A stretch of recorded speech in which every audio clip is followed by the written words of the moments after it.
Welcome to the City Council regular meeting. Today is Tuesday, June 17th. The meeting is called to order at 6:32.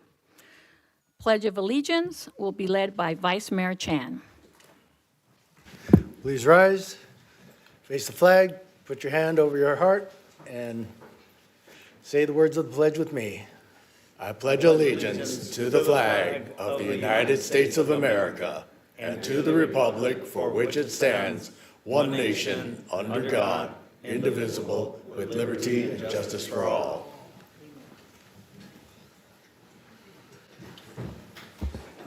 Clerk, roll call, please. Mayor Menchaca, Here. Vice Mayor Chan, Here. Councilmember Ding, Here. Councilmember Herrera Avila, Present. Councilmember Wu. Here. Closed session report. Our city attorney will now give the closed session report from the special meeting held earlier today.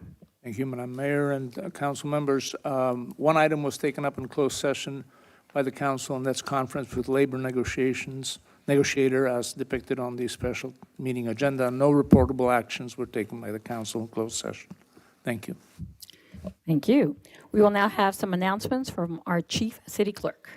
Tonight's meeting is live streamed on the city's online platforms. If you wish to address the city council during tonight's meeting, we request that you please complete a speaker's card and hand it to the clerk at this time. When speaking, please state your name for the record. Please note that interactions between the city council, city staff, and the public during meetings are subject to the city's rules of decorum. Okay, thank you. Approval of agenda order. The presentation on the 2025 World Master Games and Taiwan delegate visit is still being refined. So I am requesting that the item be removed from tonight's agenda to be rescheduled to the next regular meeting. Are there any other requests to change the agenda order? Okay, I see none. Is there a motion to approve the amended agenda order? I move to approve. And I'll second. Okay, please vote.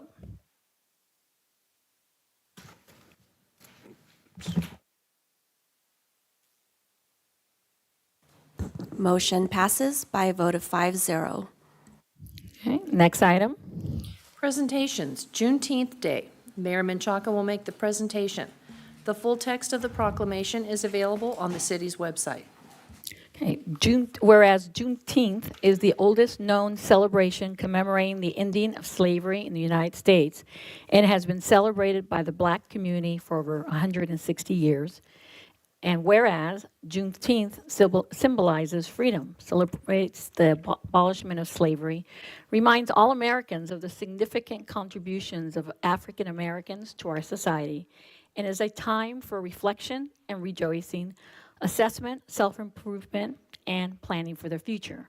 Now, therefore, I, Denise Menchaca, Mayor of the City of San Gabriel, on behalf of the City Council, do hereby proclaim June 19th, 2025 as Juneteenth Day in the City of San Gabriel, and invite everyone to recognize this month to celebrate the contributions of African Americans. Next item, please. Consent calendar. All items listed under the consent calendar are considered routine, and recommendations will be approved in one motion unless a Madam member Clerk? of the city council requests separate discussion. Madam Clerk, did we skip public comment? We did. Thanks. See, I'm awake. Public comment. This is the time set aside for members of the public to address the city council on consent calendar items and on items of interest that are not on the agenda, but are within the subject matter jurisdiction of the San Gabriel City Council. If you wish to address the council, please fill out a speaker's card and give it to the clerk. Our first speaker is Sue Fitzsimmons.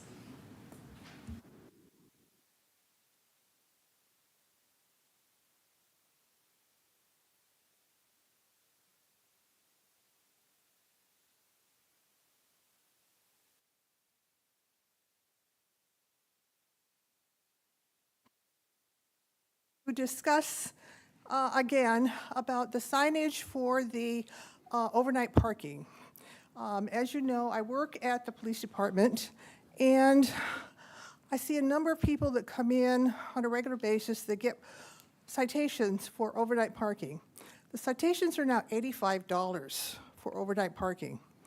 I understand the money goes to salaries and other things, but I do really feel that the city needs to be a little bit more welcoming to our guests that come into the city by putting up more signage. We really don't have enough signs in the area to let people know that we do not have overnight parking.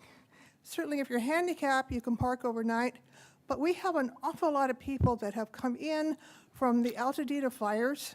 I had 2 families that came in on Monday, and one lady was just crying because she got tickets. These folks live in Airbnbs, sometimes only a month at a time. She's had to move 4 different times with her family. She was only going to be in this current Airbnb that she was in until the end of the month, and then she had to move again. And she said, I did not know that I had to buy a overnight parking permit. Unfortunately, the Airbnbs do not inform the people that come in of our rules for our city. I do feel that we need to be a little bit more welcoming. We want to see visitors come in. I have people in the police department that have come in and paid tickets that visit and said, I will not be back. Your city is just out to get money. I will not come back to the city of San Gabriel. We want to have the people come to our city and feel welcome. And I really feel that by putting up more signs, either on the main thoroughfares, down San Gabriel Boulevard, down Del Mar, on Ramona, on the main streets. Now, we talked to the Public Works before, and they were not very interested in putting up more signs. But I do feel for the city of San Gabriel, and let's put a positive foot forward and say we welcome people to come in, but let's put up more signs. Thank you. Madam Mayor, I have no more speaker cards. Okay, next item. Consent calendar. All items listed under the consent calendar are considered routine, and recommendations will be approved in one motion unless a member of the city council requests separate discussion. Okay, would any council member like to pull an item for separate discussion? I see none. Do I have a motion to approve the consent agenda? A motion.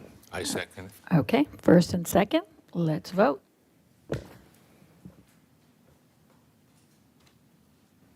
Motion passes by a vote of 5-0. Next item. Public hearing, approval of agreement with Department of Public Health for health officer services, and second reading and adoption of ordinance number 720. Okay, I now open the public hearing.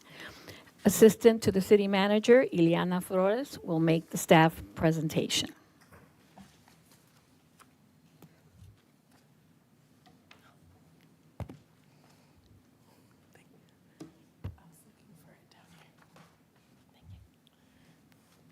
Good evening, Mayor, Vice Mayor, members of the City Council. The City of San Gabriel uses the Los Angeles County Public Health Code as the health code for the city. The Los Angeles County Department of Public Health has approached all 85 cities within the Los Angeles County, including San Gabriel, about updating the agreement that provides updated public health services to for our cities. The new and revised agreement introduces updated terms and continues to provide comprehensive public health services to municipalities at no cost, with no deduction or elimination of existing services. At the regular meeting on June 3rd, 2025, the City Council introduced Ordinance 720 and conducted the first reading by title only. A public hearing notice was published on June 5th, 2025, where no comments were received. The proposed public service contract addresses these issues by modernizing the language for all 85 contracted cities, ensuring alignment with contemporary public health standards and current statutory references. Once executed, the updated agreement will remain in effect through June 30th, 2029, with automatic renewals and successive 5-year increments, continuing indefinitely unless otherwise terminated. The staff recommendation to the City Council tonight is to conduct a public hearing, approve the agreement with Los Angeles County for Public Health Services, and authorize the city manager to execute the agreement and waive the reading and adopt Ordinance 720. Thank you. Does any council member have factual questions for staff to clarify the report? Okay. Chief, what, do you, oh, no, okay, I'm sorry. Chief City Clerk, do we have any public comment? No public comment, Mayor. Okay, so I will now close the public hearing. It's now time for council discussion or a motion to approve. I make a motion. Okay, we have a first. I'll second. Okay, so we have first and second. Please vote. Motion passes by a vote of 5-0. Okay. Next item, please. We have no continued business. New business, item A, agreement with David Volz Design Incorporated for concept design development for the San Gabriel Veterans Memorial All right, Eric, we in an will amount be, not to exceed meeting now. $35,461, and resolution number So whenever you're ready, 25-28, go ahead and appropriating we'll $35,461 for concept design development. Community Services Director Perez will make the presentation. Good evening, Mayor Menchaca and members of the City Council. Tonight, as City Clerk mentioned, is the item before you is for the staff proposal to award a contract to David Volz Design Incorporated for concept design for the Veterans Memorial. Marilyn, joining us should be Eric Sterling from David Volz. Okay. There we go. Okay. Thank you. Good evening.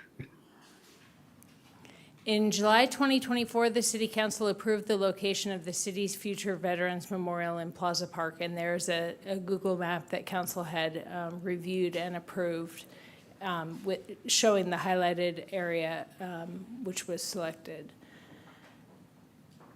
The city has placed 200 American flags in the park during Memorial Day and Veterans Day. This year, the San Gabriel Veterans Memorial Coalition coordinated an effort to allow sponsorship of the flags to honor local veterans. While the flags will continue to be placed for 2 week-long periods during the year, the permanent memorial will be accessible year-round for residents and visitors to reflect on the dedication of our community's veterans. As decided by the City Council, the monument will honor the branches of the military, and it was noted at that meeting in July, Vice Mayor Chan indicated that we wanted to include Space Force, so those are the list of the branches, and will serve as a memorial for San Gabriel's veterans. The Memorial Coalition would also like to include the names of those who served and lived in San Gabriel. Staff recommends that this could be cohesively designed as Phase 2 of the memorial. After meeting on site to see the location's close proximity to the Historic Mission and City Hall, 4 landscape architecture firms submitted proposals for the memorial. While all submitted probable costs for future phases, staff is recommending that the council initially approve the work to develop the conceptual design, as future phases will be dependent on the design selected. And the 4 firms are listed there and their proposal amounts. Staff is recommending selecting David Volz Design. This firm has the most experience with veterans memorials. Each of their designs for other cities are unique to the site and the community. With this location's close proximity to the Historic Mission District, it is necessary for the design to honor our community's veterans while also being appropriately designed for the location. The firm proposes the following as part of the conceptual development phase: a kickoff meeting, preliminary analysis to identify opportunities and constraints of the site, 3 in-person community memorial coalition meetings, development of 2 concepts for review by the council and memorial coalition, and ultimately approval by a city council. These are some samples, and these were included, council, in your packet, but these are some samples of the memorials they have done, and they also did a memorial for, and the name's escaping me, Desert Hot Springs. But these are samples of some of the memorials that they've done. So there's one in Hawaiian Gardens, one in Stanton, and one in Pico Rivera. By moving forward initially with the conceptual design phase, David Volz's team has included that many of their clients have then utilized the approved design to apply for grants and other funding opportunities. This could provide additional funding toward the construction phase. Though all council members will be welcome to participate in the process, staff recommends that the council designate 2 council members to serve as the lead contacts for this planning process, as we've done with many of our other projects. Fiscal impact, David Volz's design fee for conceptual design development is $35,461. Staff is recommending that the city council appropriate funding from the city's park development impact fees, as this would be an expansion or creation of a park feature. Appropriated funds would be reallocated into the special project account for this project. So again, staff recommends that the city council approve the agreement with David Volz Design for the conceptual design development phase for the Veterans Memorial, authorize the city manager to execute the agreement pending review and approval by the city attorney, designate 2 city council members, should you choose, to serve as the lead council contacts for the planning process, and adopt resolution number 25-28 appropriating $35,461 from the city's development impact fees. Alternatively, tonight, council may select one of the other firms who provided a proposal, send the item back to staff to determine additional alternatives or other options that the council determines after discussion. And I'm open for any questions and comments, and also on the call, we do have Eric Sterling, who is the president of David Volz. Thank you, Rebecca. Does any council member have factual questions for staff to clarify the report? Yes, I do. Councilmember Wu? Oh, okay. Well, thank you, Mayor. So Rebecca, thank you so much for the presentation. I wonder that what level of the involvement will the St. Gabriel Veterans Memorial Coalition have throughout the concept design process? Will they have decision-making authority, advisory input, or review-only access? So staff is recommending that the Veterans Memorial Coalition would work alongside the city team, whether that's a council committee, as has been done on some other projects, or whether the council decides of some other format, would work alongside the city in looking at conceptual designs. I've talked to several members of the coalition and President Michael Cervantes, and I know that they have designs that they have come up with that they think might work, and so would work alongside the selected landscape architect to help develop those concept designs. The landscape architect, obviously knowing the space and knowing what is feasible, will have to advise on that. The ultimate decision for the concept design will be up to the council for approval. So there would be 2 concept designs developed with the work of the Veterans Memorial Coalition and the city team. Those 2 concept designs would be developed, and then the ultimate concept design would come back to the council for approval. I see. So, yeah, because they know what they need. And actually, we would like to see that how they feel about the monument, that how the monument should look like.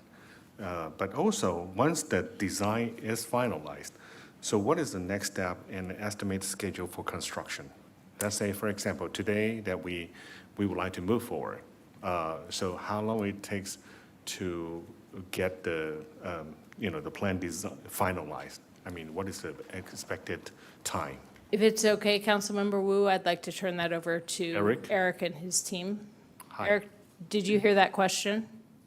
I did. Good evening. Yes. So once we have a concept design, what we do from that is we would provide a kind of a basic outline of kind of what materiality we would like to use.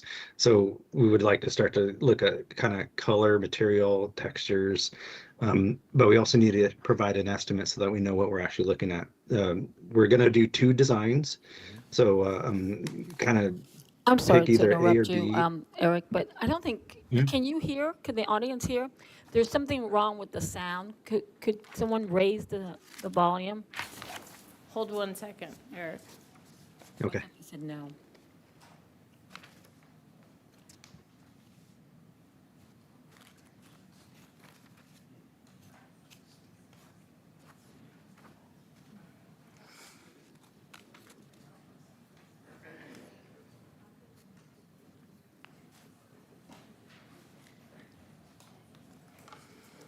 When we make that adjustment, if the front row could just raise their hand so we know that you can hear better.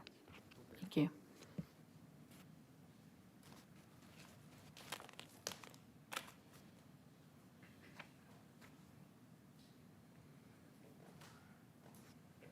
Hey, Eric, are you able to hear me? Yes, I can hear you. Okay, we're gonna unmute the channel again and then see if Okay. they turn it again.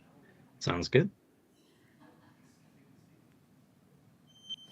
Okay, can you guys hear me?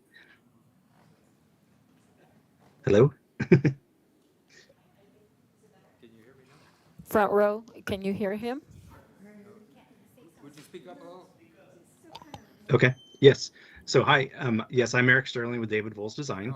So, yes.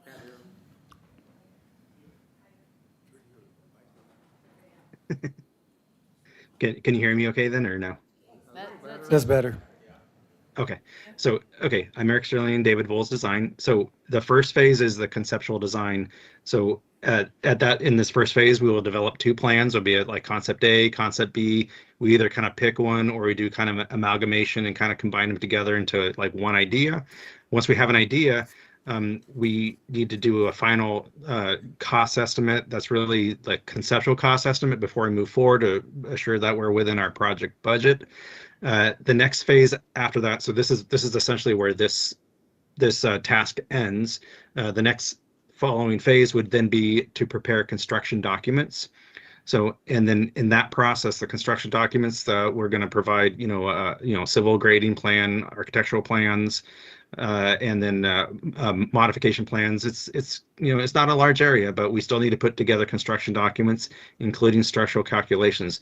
So that phase will take time also. So we need construction documents that we need to kind of go through the city submittal process before we can bring the construction document plan back to council and then essentially go to bid on that. So that's what happens after this phase is. Well, so Eric, how many rounds of revisions are included in the concept design phase? I In the understand concept design- designs, Yeah, I mean, design is always like a back and forth. So it's a back and forth process. Yeah. So and we are including some outreach in our process. So generally, the back and forth is we go out to the community or out to the veterans group, and then we do that before we actually start the design. We're not coming with a preconceived idea. So there will be at least two back and forths in that process, and then the final one will be with council or after council for approval. So there may be some comments that then lead into the next task, which would then be the construction documents. At some point, we need to pick materials, colors, and finishes, and those kinds of things also. So we don't know what it is yet because it hasn't been designed, but we don't have enough information because I haven't received it yet from the outreach groups. I see. Okay, well, thank you so much, Eric. And Yes, thank you. Rebecca, so next question, I think that will be for our city. So after the design is finalized, will city open, because I understand that when I see the report, we include not only the concept design, but also construction documents and bidding, and we have a total number. So what we are discussing tonight is only the concept design. That is the cost for the concept design. Are we going to have a city have an open bidding for the RFP that that is for the construction phase? Yes, so the figures that you are seeing on the, let me see if I can go back to that. The figures that you are seeing in the staff report there listed, that is probable costs provided by the landscape architects. So that is for their portion of the phase. That is not for the construction, if that makes sense. So the Right. construction would be bid out, and that is where they will assist with providing those construction documents, and then it would move forward in an RFP to get bids on that. So actually, we will get a more precise number after the initial design is finalized. That is my understanding, and if Eric has any insight on that he's welcome to jump in. But that is my understanding, is that once the concept design is developed and finalized and approved ultimately by the council, that would have been through kind of the vetting process with the Memorial Coalition and the council, and then ultimately approved by the city council. We will have an idea of what that design looks like, and they will better be able to estimate what their time will be and what their subcontractor time will be and what that fee will be, which is why we just included the concept design phase at this time. So there will be another open bidding anyway, right after this.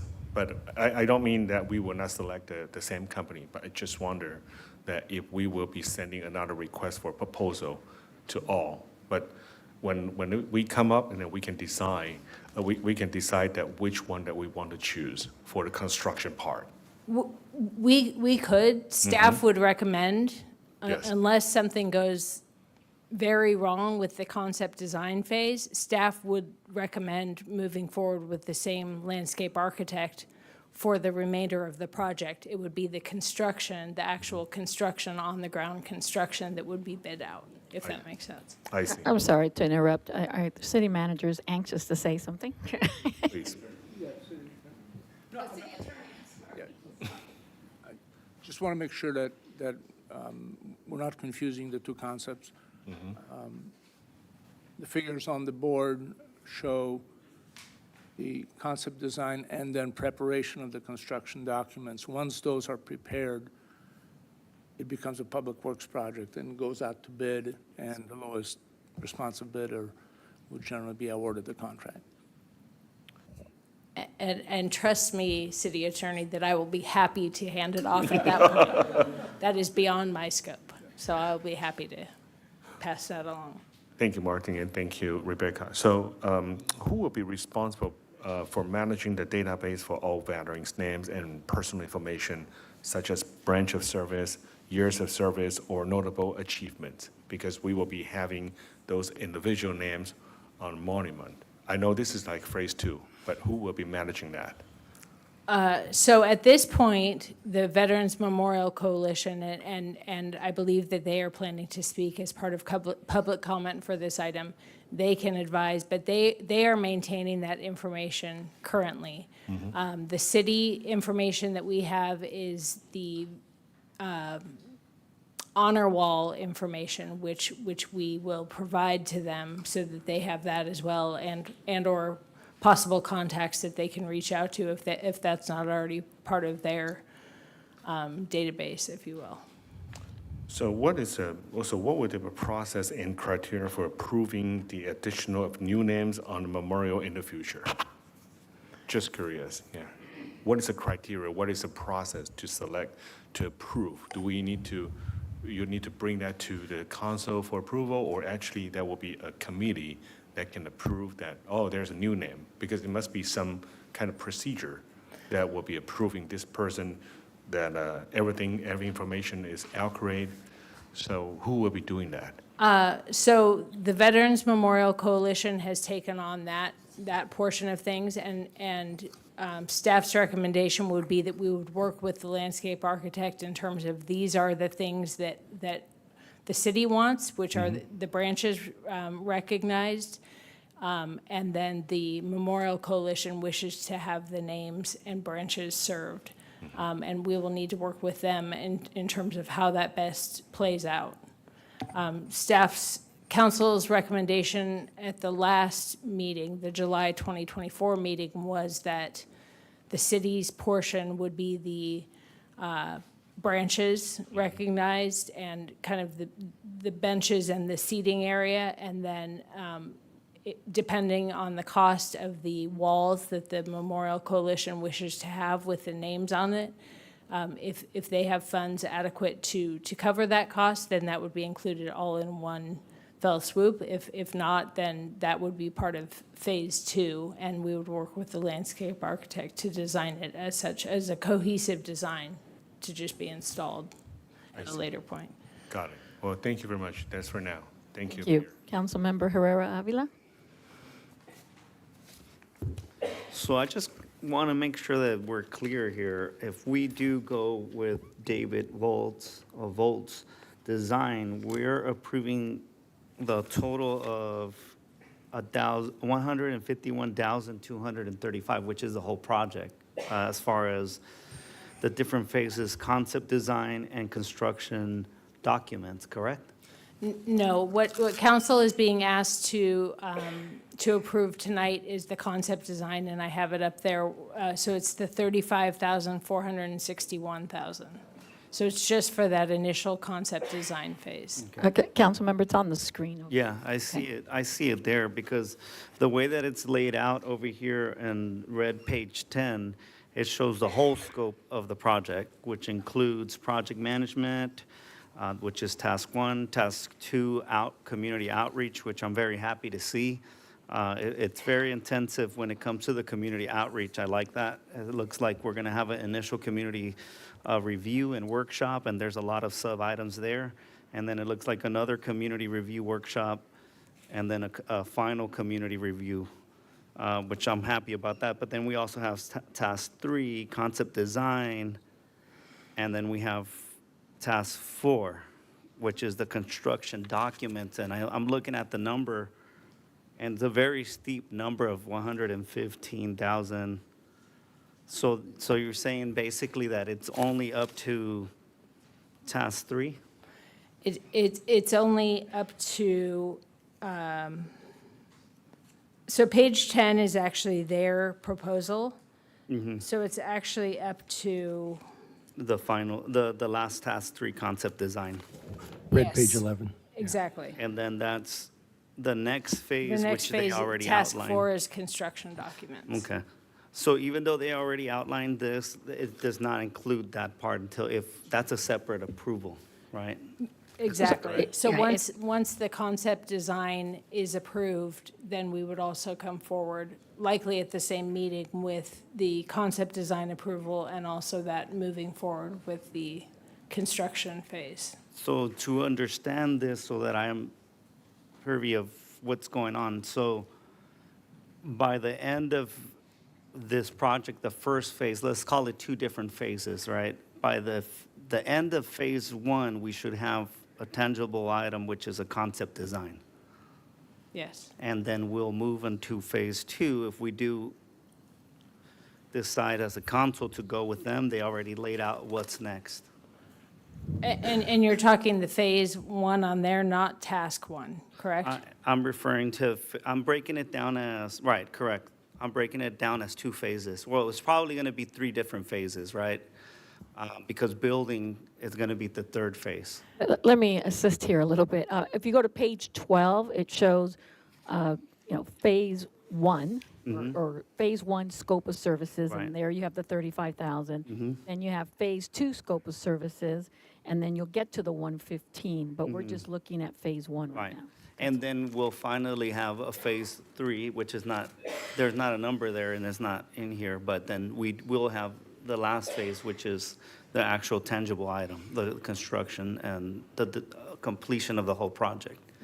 Correct. So if you look at phase 2, the page Mayor was referring to, page 12, which is part of their proposal, if you look at that, their actual, they broke their project into phase 1, which is what we're proposing to move forward with, and phase 2, which would include construction documents as well as the bidding and construction oversight. So that figure that you're seeing there, the 115,774, is both of those, phase 2 and phase 3, what you're seeing some of the other bidders provide, if that makes sense. I just want to understand, because I know we're not there yet, but we might. It's a possibility that we might go with the same person that's designing the project. It's possible. But that's why we have to go to Right. open bid. Right, right. I just kind of want to understand why the steep number of 115,000 opposed to the other people or other organizations that place bids. I see here the bulk of that is the construction document. So I kind of want to get a better understanding, and if it's from Eric, to understand why that's so hefty. I want to understand this whole process at full.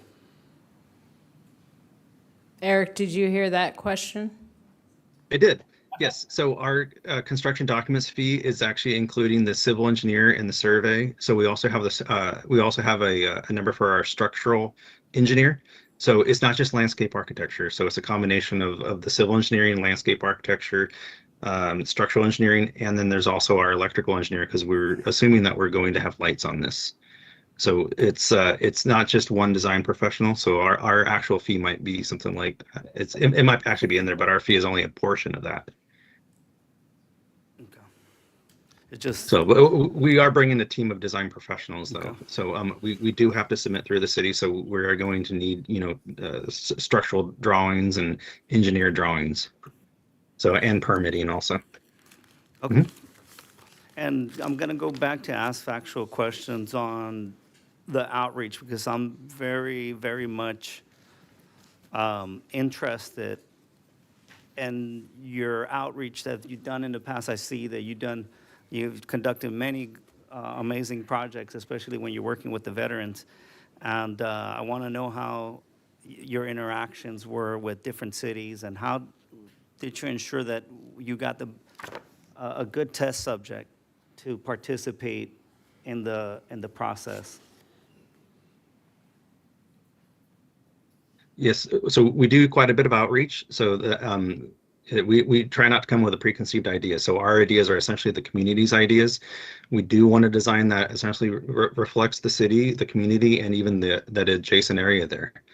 So our first outreach meeting, we like to engage, stakeholders, veterans, the community, with the idea that we want them to kind of be the designer for the day. We want to get their idea of what they have. Some of them come with a preconceived idea. So we want to try to understand what they would like to see or what their thoughts are on the space. So from that, then we actually take those ideas and we want to qualify and kind of and quantify the outreach so that we can come back with a report and say, this is kind of what we heard. And then we want to engage our city staff and our stakeholders. So we want to kind of present those ideas, and that's when we actually start to design. Yeah. Thank you. Thank you. Any other factual questions? Okay. Councilmember Ding? Okay. Just to still clarify, because the two council member, it's already asking the question. It's similar. So today we just make a decision. We will be pick up who do the concept design. Right. And after concept design, and then based on the proposal, it's like task one, it's a project, the management, and task two, it's community outreach. Then task three, it's concept design, and then bring back to our council to make a decision. So is it correct? So that's it's actually, this is not like here, I think talking about a phase one and phase two. I have a chance to communicate with the San Gabriel Veteran Memorial. We know that we have we talking about phase one. It's for currently military the monument. So we discussed that, and this phase two, it will be like we will put on the veteran the name on all the listing, all the information on that. Is it correct? So that's I want to clarify.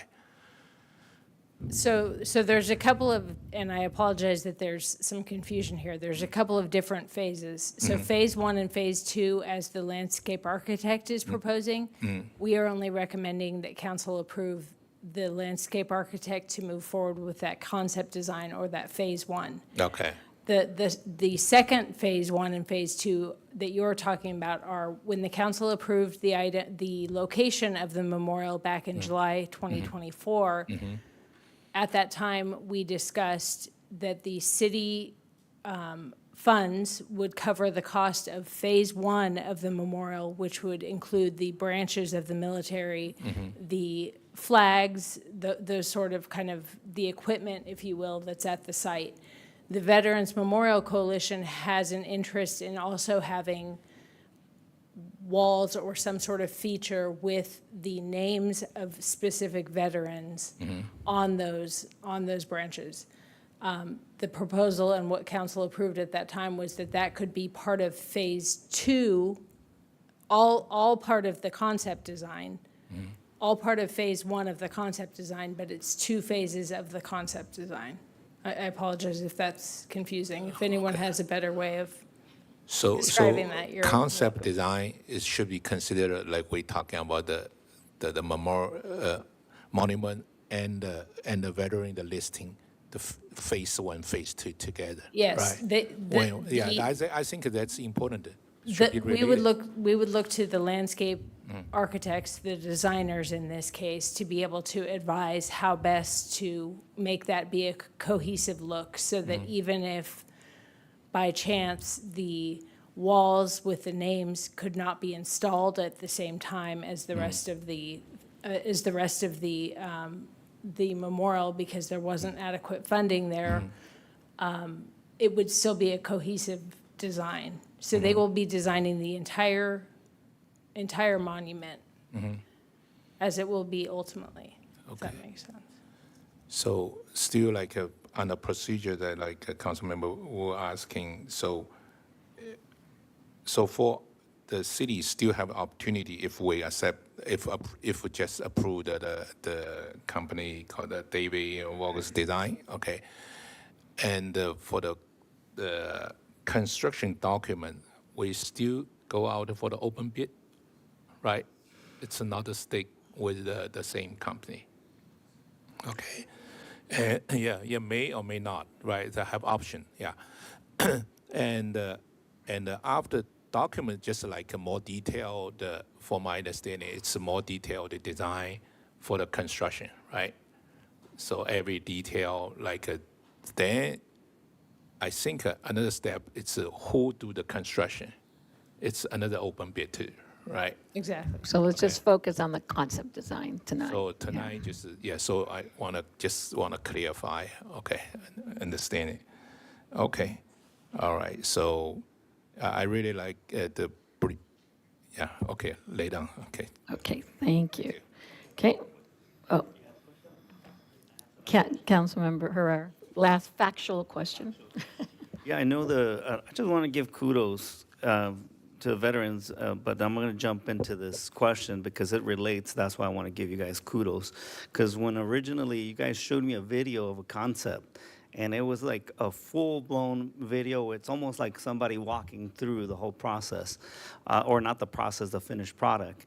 Now I'm going to ask that question with this concept design. It's just this basically the skeleton, right? The rendering. It's more than that. You're going to get a lot of the feedback, a lot of the data, a lot of all that, and then put it all together. It's like when you're shopping for a home, you're going to be choosing the carpet, the tile, and all that, and you guys are going to put all that together. Now, my question is, what is that final product going to look like? Are you guys going to offer like a 3D walkthrough, or what is that final product? What do we expect to have visually once this phase, well, let's call it phase 1, is complete? That's for you, Eric. Yeah, I don't believe that we have 3D, like an animated fly-through included in our fee right now. That is a service that we do offer. We actually can do that on a very high-end 3D modeling and rendering software. So generally, that's for a project this size, it's about $10,000 to $15,000. So it takes about a whole week to set it up, and I can't imagine you wouldn't want to see it with the adjacent architecture. So we are essentially modeling things that are on site and adjacent to the site.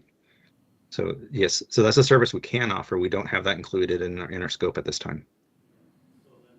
Just a follow-up question, since that's not part of the scope, and at this point, that's a lot of money too. But what I want to ask, I'm going back to the question of what are we going to have in hand? What does that final product look like? What is it? It'll be a 2D rendered colored plan, like it'll show everything. It's a colored plan. We'll also have elevations. So we need to show enough information to communicate what our idea is. So it'll be nicely colored, very nicely. Thank you. Okay, it's now, I'm sorry, Chief City Clerk, do we have any public comments? We do, Madam Mayor. Michael Cervantes.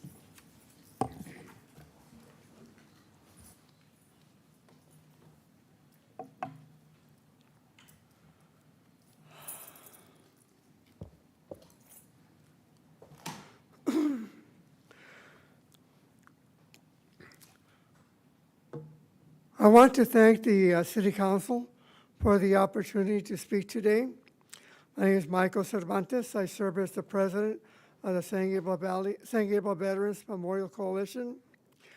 Members of the coalition and I have had a chance to talk with several council members, including Mayor Denise Machaca, Council Member and former Mayor John Wu, and especially Council Member Tony Ding, who has given us the opportunity for the coalition to speak and engage with the City Administrator, Mark Lazaretto, and Community Director, Rebecca Perez.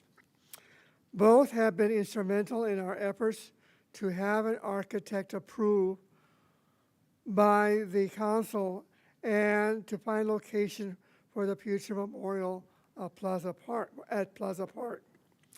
The Veterans Coalition comprised of two groups, the civilian supporters and the veterans. My dad, John Cervantes, served in World War II and was present at D-Day. Several coalition members that are here today served in Vietnam, and one served as a military police in the Panama Canal. The vote on the architect has been a long journey, dating back to the group's inception over 5 years ago. Now, the council's help, we are a step closer to seeing the vision of a monument come to fruition. In the past, once military personnel had completed their service and became veterans, the government and others often ceased to recognize their contributions. World War I vets were promised additional benefits by the administrations, but the administrations of Calvin Coolidge and Herbert Hoover refused to deliver what was owed to them. It wasn't until Franklin Delano Roosevelt took the office and those benefits were granted. Today, our city stands in stark contrast to what took place over nearly a century ago. The council, along with others, agree that veterans from all eras deserve it to be honored with a monument. Selecting an architect brings us closer to our vision of a memorial where the community can gather and reflect on the sacrifices by their neighbors in the service of their nation. We are optimistic that this vote is a milestone and will lead to a monument that everyone will take pride in, one that will honor the sacrifices of veterans. Our veterans appreciate the council's support, and we hope that our vision for the memorial will come to reality soon. Thank you. The next speaker is Alvin Sanchez.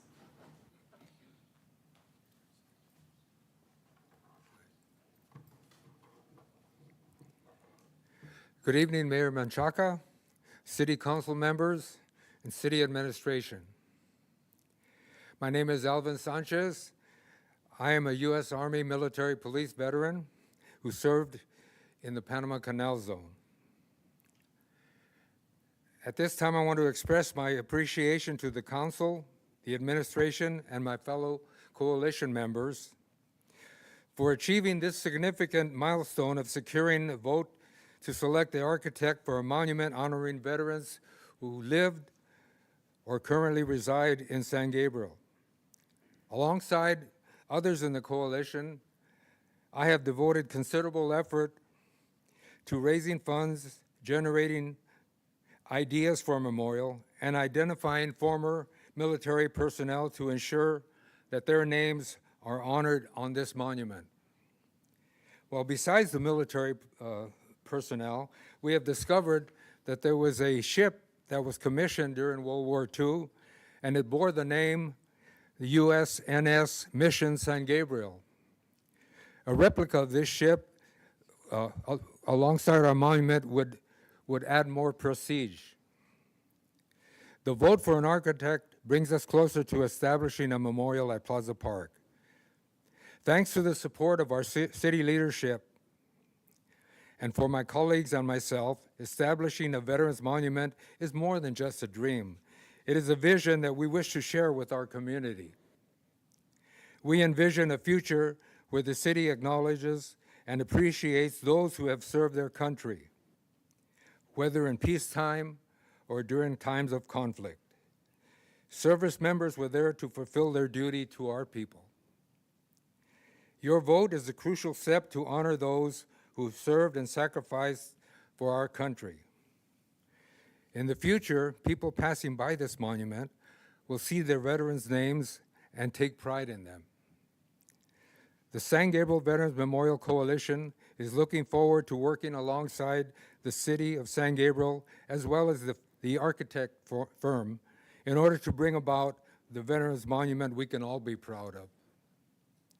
Tonight, we move closer to that memorial that everyone can appreciate. Thank you. I have no more public comment. Okay, so it's now time for council discussion. Who would like to start?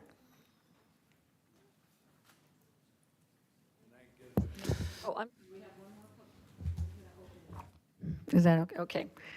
The city attorney has approved opening it up one more time. I know, but I didn't see him raise his hand, so my apologies. Good evening, Mayor Machaca and City Council members. My name is Ruben Ochoa, and I am a Vietnam veteran. I want to express my support for the architect who will work with the Veterans Coalition and the council to create a Veterans Memorial at Plaza Park.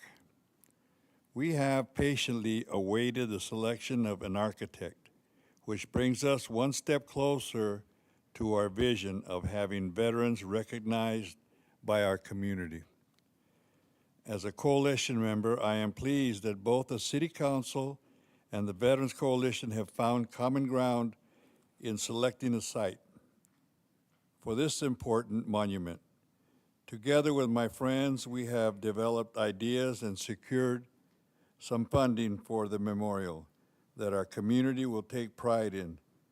Your vote brings us closer to the realizing our shared vision of honoring and remembering the service and sacrifice of our veterans have made.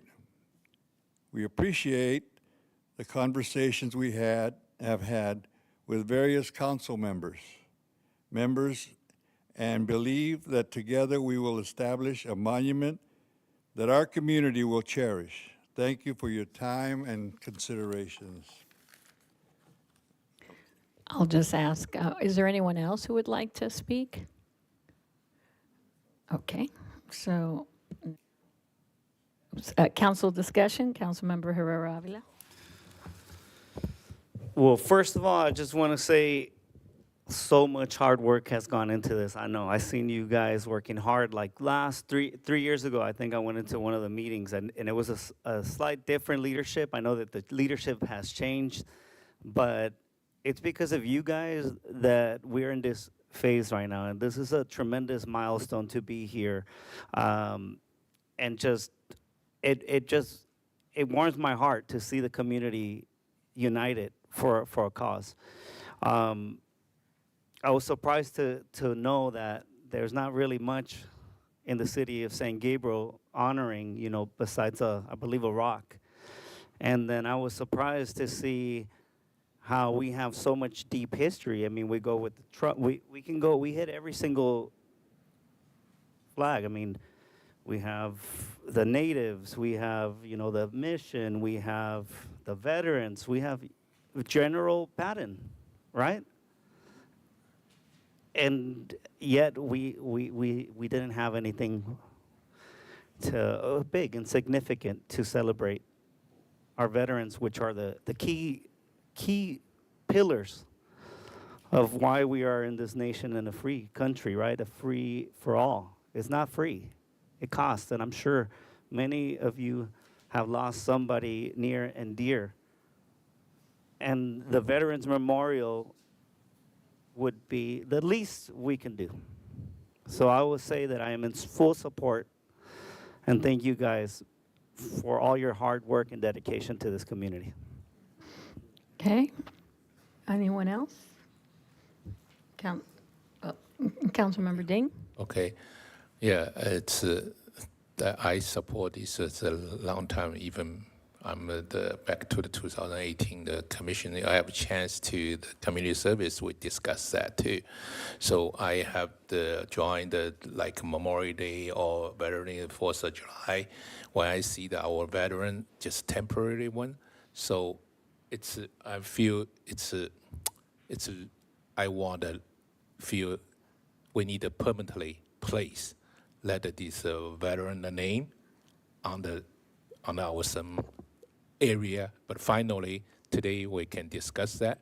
So I really appreciate your group, the San Gabriel veteran, that you cooperate with our community service, the Rebecca. Finally, we have this kind of discuss. But I just want to put on Erica to put on the elements when you do the design. So try use the new technology too. So put on some like electronic. So we have the like memorial wall, but also let the new generation people easy to access the like iPad or whatever the design to search the host the veteran is living our San Gabriel City and the service.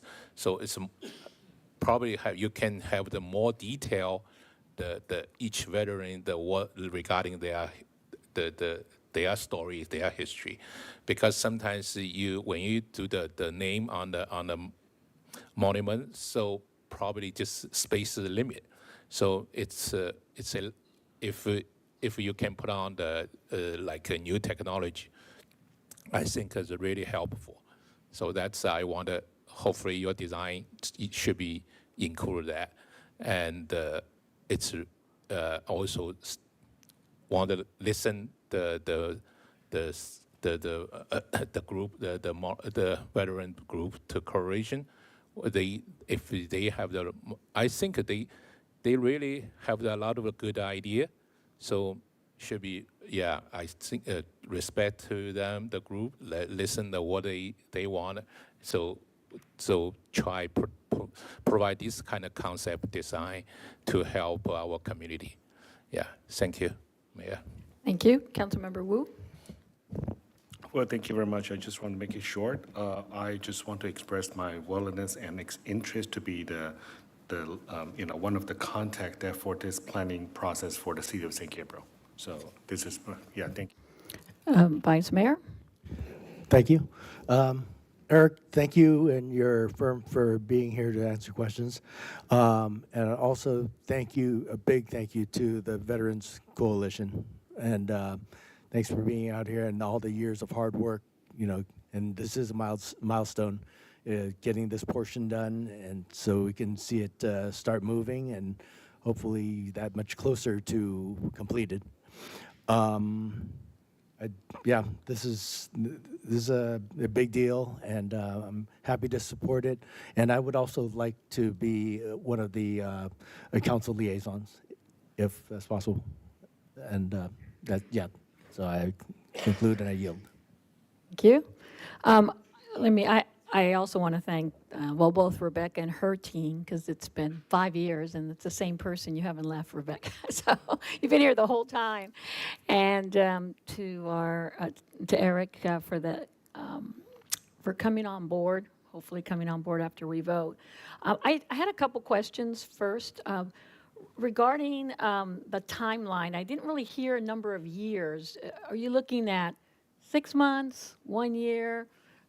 You kind of just said you have to go out and do all this community feedback, but what are you really realistically looking at?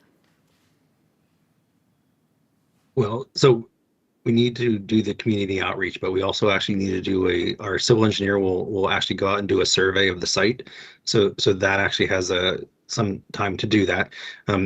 Community engagement, we need enough time to advertise, and then we need enough time to actually prepare a drawing, prepare the conceptual plans, color them, and then re-engage So there's going to be a back and forth process. That process can take a while. It could take up to say 6 months, but that's really because of the community engagement portion of it. Because So you've done others, and so I'm just mhm, kind of curious. yes. 6 months Oh, doesn't sound yes. like a long time. That's why I think it would It can go probably be fast. more, because Yes. when I was Mhm. looking through step 1, step 2, step 3, I think I counted like 6 of them. You talked about 3 in-person community meetings, but then you have Correct. all these other things that have to take place. So I think 6 months is extreme, because I don't want people to also, Mhm. check their calendar and say, okay, this is when we're done. It could be longer, and I think just maintaining that communication would be really helpful, because this has been Yeah. a long process for our coalition, for our staff, and, we're now Correct. at a place where we're in sync. We want it to get done, but we want to get it done correctly without having to rush, having this artificial 6-month deadline. Yeah, really, it's about we need enough time to advertise. So if we're, say distributing a flyer or QR codes or digital going through social media, we want to make sure that we're engaging. Obviously, we have stakeholder groups, which makes it a lot easier because we know exactly where they are, but we want to give ourselves enough time between meetings so that we can kind of digest with city staff and kind of have an understanding of when the next meeting is going to be, because we also have to advertise that meeting. So that's where we don't want to rush too quickly. We want to make sure we get a final conceptual plan that everybody's, in agreement with. And I agree with that. So probably 6 months at a minimum, maybe a year at the maximum. I mean, somewhere in I think there. it could be less than 6 months. It could be like say 6 to 8. Usually it won't be a year. Yes. Okay, that's even Mhm. better. Okay, great.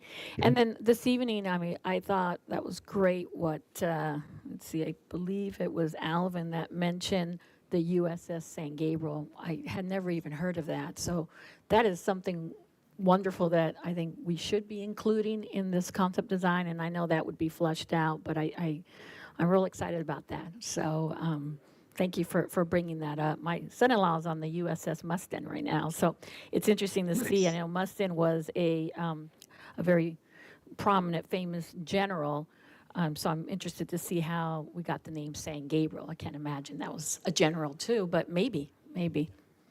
Or mission. Yeah, usually I would be surprised even if it's mission. But anyway, we'll find out more. But, thank you for bringing that up.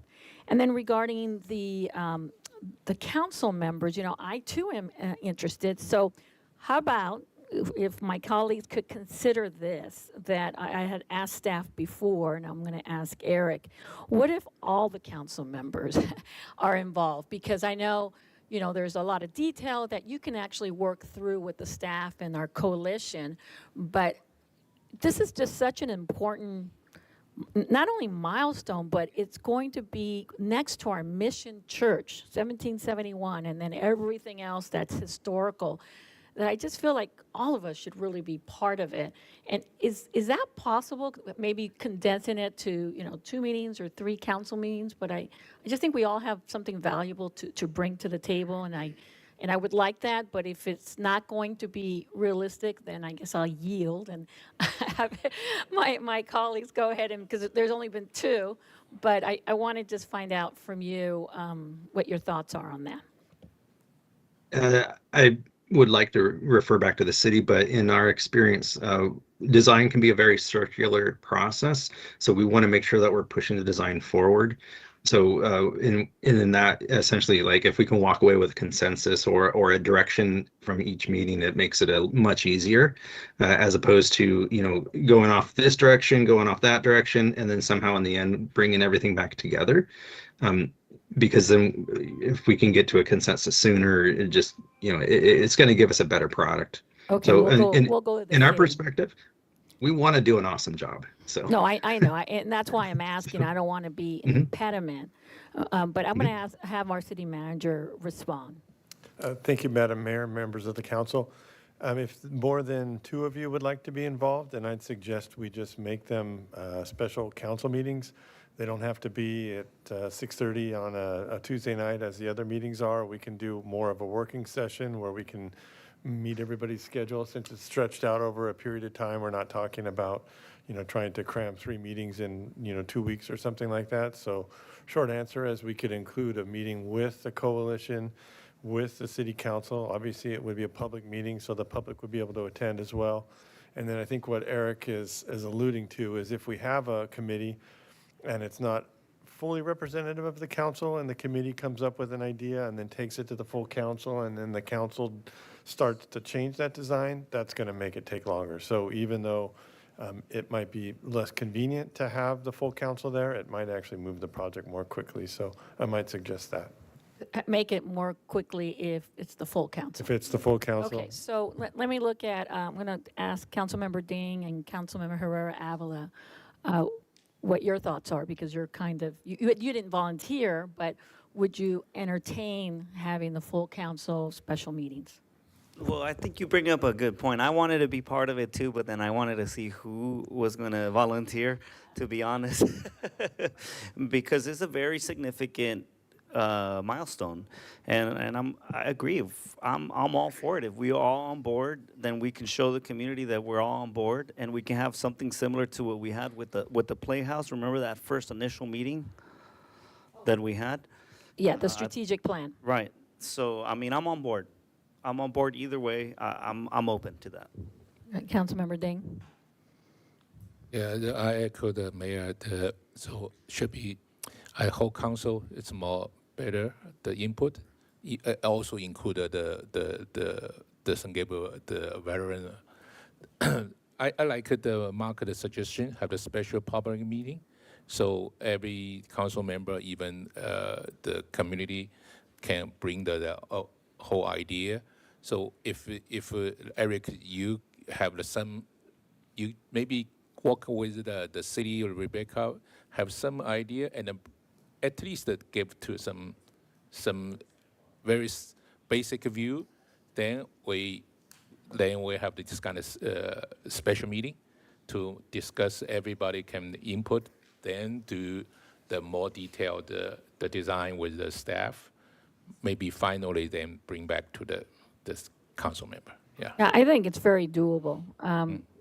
And so I'm hoping Vice Mayor and Councilmember Wu don't take this personally, but if we can all, I think it's just, this is one of those moments that I think it's just so important that the full council is involved. That is my thought. So anyway, okay, well, I need a motion I make a motion. with the amended. Yeah. Remember the full council, right? Yeah, so staff, Moving staff recommendation 1, 2, and 4. Well, and with number 3 amended to say full council. Or I guess we don't need, we don't need There it. is no, yeah. Yeah, that's true. We'll have council meetings. I don't Okay. think that needs to be in the motion. Okay, I'll second then, since I'm here. Okay. Yeah, I make a motion, yeah. let's vote.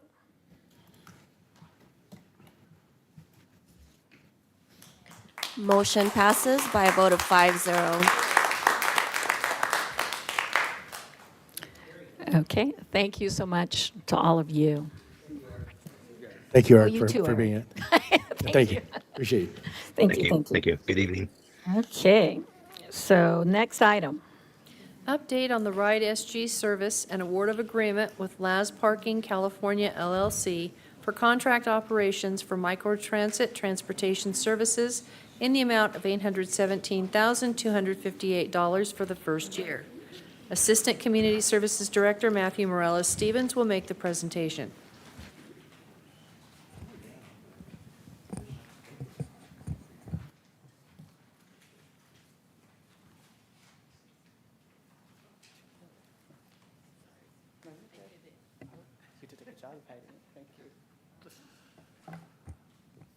Good evening, Honorable Mayor and members of the City Council.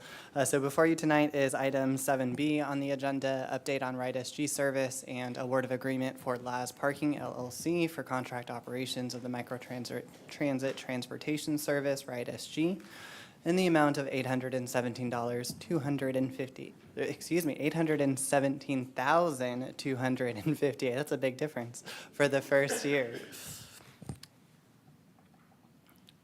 So an introduction, this service has evolved greatly since its inception in 2022, where it was the transition from the Dial-A-Ride program over to RideSG, starting with our RideSG Plus passengers, so those individuals at the time 62 years of age and older, and persons with disabilities residing in the city of San Gabriel. Then in 2023, we expanded the service to general passengers, so that's anyone that is within the city, resident or non, utilizing it to get anywhere within the city of San Gabriel.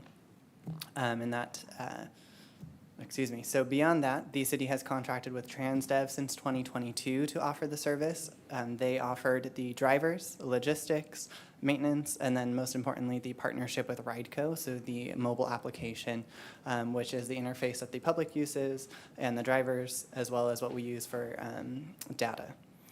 The agreement with TransDev was set to expire in April, but it was extended until June 2025, which was mutual between TransDev and the city to allow the city to do the full RFP process. Additionally, the City Council approved service changes for RideSG Plus users, which took effect January 2025. And we'll go into those in more detail. So a brief overview, the RideSG mobile app allows both the RideSG and RideSG Plus passengers to schedule a pickup within minutes, book a trip up to 7 days in advance, and track vehicles in the zone for up to the minute location updates. And additionally, they also receive text message updates. They'll receive updates through the mobile application, and then now the RideSG Plus passengers receive voice updates as well. So it's an automated voice system. The service hours are Monday through Sunday, 7 a.m. to 7 p.m. And then thanks to City Council's approval, we have 4 city-owned vehicles. Now, the changes that took place January 2025, which were approved by council at a previous council meeting, was the increase in vehicle service hours. So that's the time that vehicles are on the road operating and cycling throughout to meet that increased demand. Went from 625 to 905 per month.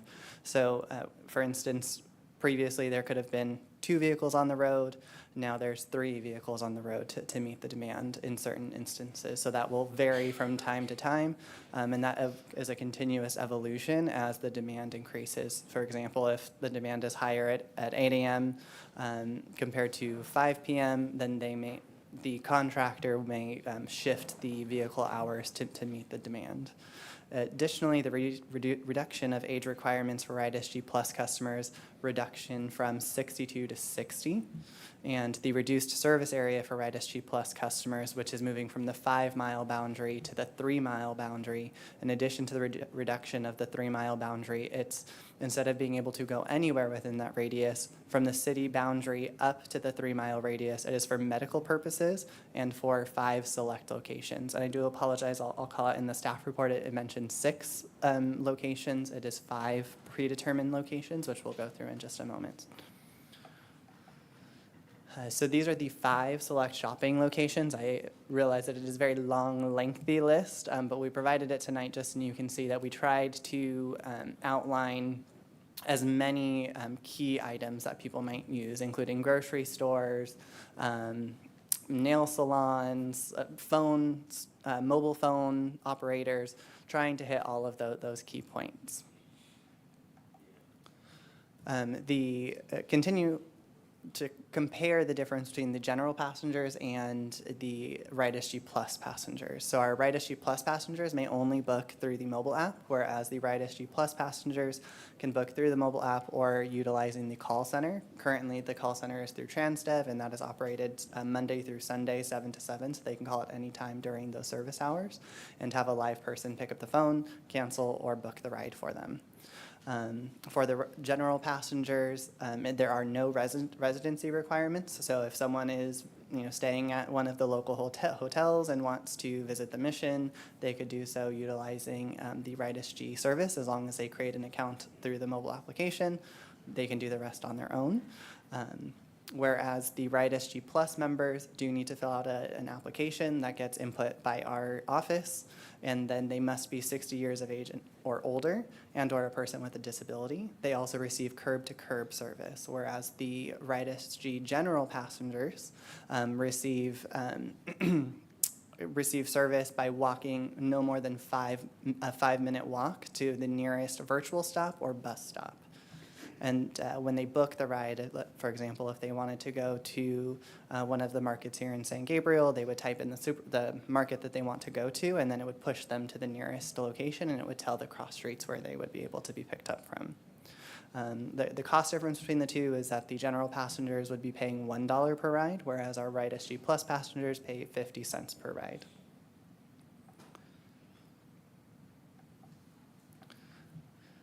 The data was provided by our project manager from RideCo. So as neutral as you can get with the data here, it is comparing March 2024 to March 2025. I will note that in December 2024 is when we had the biggest influx, and that kind of reiterated the need to add the additional vehicle hours. So right after that item went to council in November, we had a large spike in use, but we weren't able to keep up with demand. But this is a more accurate representation of the day-to-day, month-by-month use by comparing March 2024 and March 2025. So you had about 3 months of where that increased vehicle service hours and decreased service area or service parameters for the RideSG Plus passengers took effect. So just to call out some of the items within this data, there was a 7% increase in on-time performance from 2024 to 2025, which is one of the number one concerns that we received from our RideSG general passengers as well as the RideSG Plus customers, is that they were increasingly receiving late rides. For example, if their window was from 5 to 5:10, potentially they were waiting up to 20, 30 minutes to receive the ride. And so that has increased significantly. Additionally, there's been an increase over 180 general passengers from March 2024 to March 2025.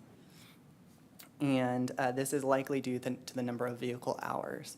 So what riders were running into is if they tried to book a ride prior to the increase in vehicle hours, it would say, we have nothing available for you, right?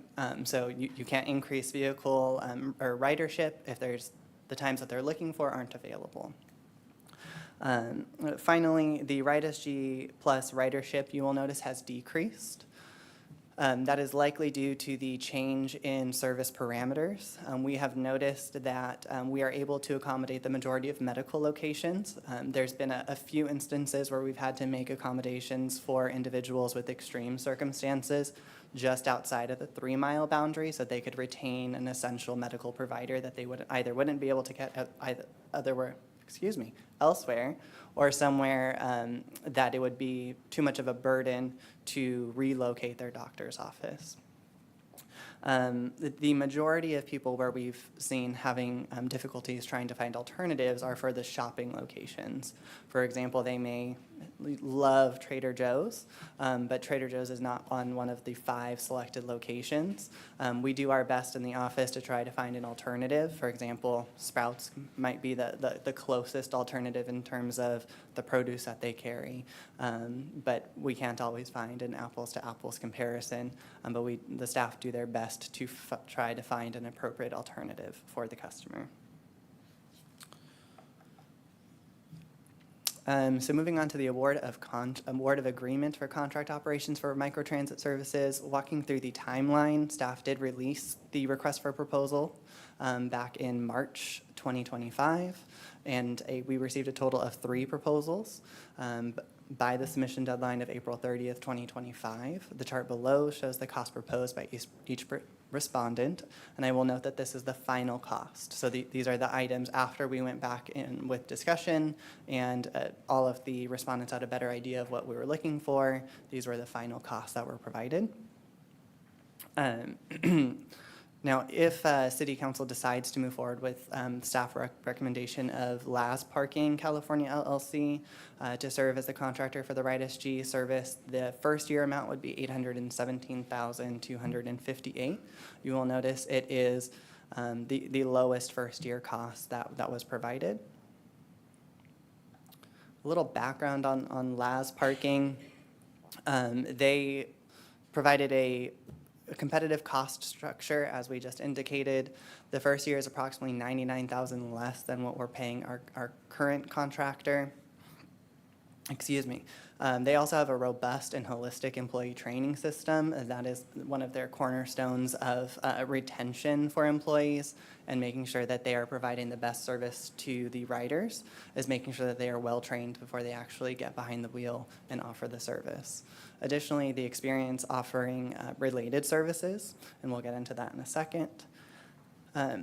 So they've been in business for 44 years and operate in over 4,000 locations across 42 states. And they possess experience operating a variety of services, including airport shuttle services, microtransit and fixed route transportation services, and corporate transportation programs. So as you can see, they kind of work with a very large swath of individuals. Locally, Laz offers transportation services for the cities of Laguna Beach, Irvine, and Calabasas. The one that is closest to what we offer here in San Gabriel is the City of Laguna Beach's Laguna Local. It is a microtransit service that they have been with the City of Laguna Beach since its inception. They also operate their fixed route trolley system. The fixed route, if you're familiar, it's the one that goes along the beach route. Together, those have a combined passenger volume of 548,000. They are also familiar with mobile applications, so they've used mobile applications in other agencies. They haven't used RideCo specifically, but they have indicated that they are more than willing and able to work with RideCo. Thank you.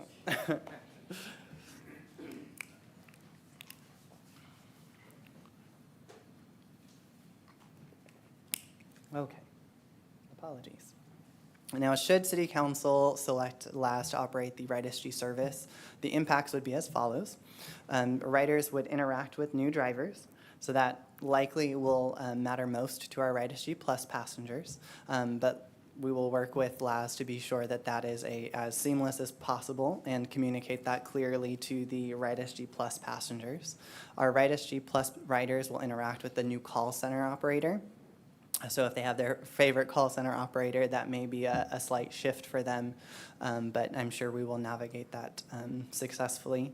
In addition, the biggest change would be how the call center is operated. So right now, as I mentioned earlier, the call center is operated fully by the current contractor.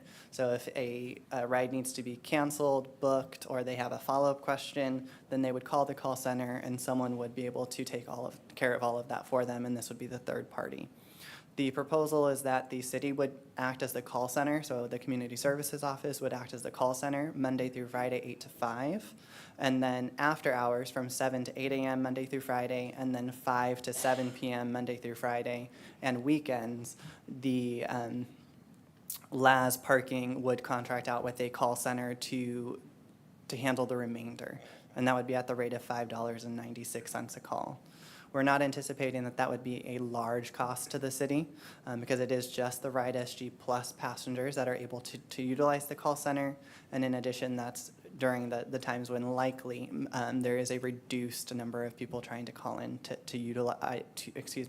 cancel or book one of the rides. But we will evaluate after a 6-month period to see what that impact is and see if any adjustments need to be made at that time. Residents and visitors will still be able to use the RideSG app as they know it. There won't be any changes there. So we would simply move forward with the transition. Laz Parking and RideCo would connect to do everything on the back end and make the transition, but the customer wouldn't necessarily see that impact. In terms of the fiscal impact, as approved by City Council on June 2025, the RideSG account has $858,890 allocated for fiscal year 2025-2026. These funds are restricted for transportation services. The funding is directly from Prop C, not the general fund. The contract with Laz Parking California LLC to operate the Microtransit Transportation Services, RideSG, is $817,258 for the first year, resulting in a budget savings of $41,632. The only additional cost under the contract is a nominal fee charged of $5.96 per call to the customer service support provided outside of city staff hours. And we have requested, and Laz Parking has agreed to bill that separately. So we would receive the invoice monthly for the monthly contracted operations, and then we would receive a detailed invoice for all of the call center operations, and we can monitor that on a monthly basis. The staff recommendation is that the City Council authorize the city manager to execute the professional services agreement with Laz Parking California LLC. Alternatives to the staff recommendations is to select another vendor from the list of responders, send the item back to staff to determine additional alternatives, and other options that the City Council determines after discussing the item. And I apologize for not introducing her at the very beginning, but Kristen is with Laz Parking and is here to answer any additional questions that I may not be able to assist with as well. Thank you, Matthew. Does any council member have factual questions for staff to clarify? Councilmember Wu. Well, thank you. Matthew, thank you so much for the presentation. It's very clear. I just have a very simple question. First, we are able to use the original apps, including the language platform, without Correct. any problem, right? Yes, So whoever already download the apps in their cell phone, they can continue to use it. correct. And second question is, since that each call will be cost us like close to $6, what is the percentage? Do you have numbers that in the past that every 100 users, that the percentage of people will be called for the service? Sure. We don't have an exact percentage of the RideSG users that call in, but we do know the majority of RideSG Plus customers do call in. They either choose not to utilize the app or find it too difficult to use the app, or any number of reasons, but most of them call in. So this is a company that they have 44 years and operate in over 4,000 locations across 42 states. So which location or cities that will be closest that LAZ is operating, so close to the city of San Gabriel? Sure. So in terms of proximity, the ones mentioned previously, Calabasas, Irvine, and Laguna Beach would be the closest in proximity to the city of San Gabriel. There's nothing that we were able to locate, unless Kristen knows of something other than what we've chatted about before that might be closer. As we've discussed in previous meetings, the microtransit is still somewhat kind of ahead of the curve in terms of transportation. So we are still noticing that there are some cities that are still popping up with this similar type of service. So there aren't a lot of other comparable ones. So whoever called a 626 number, it must be the customer for the RideSG. Is that correct? I'm sorry. Because 626, we're the area code 626. Oh, sure. I understand. I apologize. No So if someone calls, they would be for the RideSG Plus, they would be pre-registered in our system, so we would know whether or not they qualify for that service before they even before we can book a ride for them. So that is a fixed rate. It will not be increase or decrease because the volume of the calls. Correct. Okay, that's all my question. Thank you. Thank you. Vice Mayor Chan.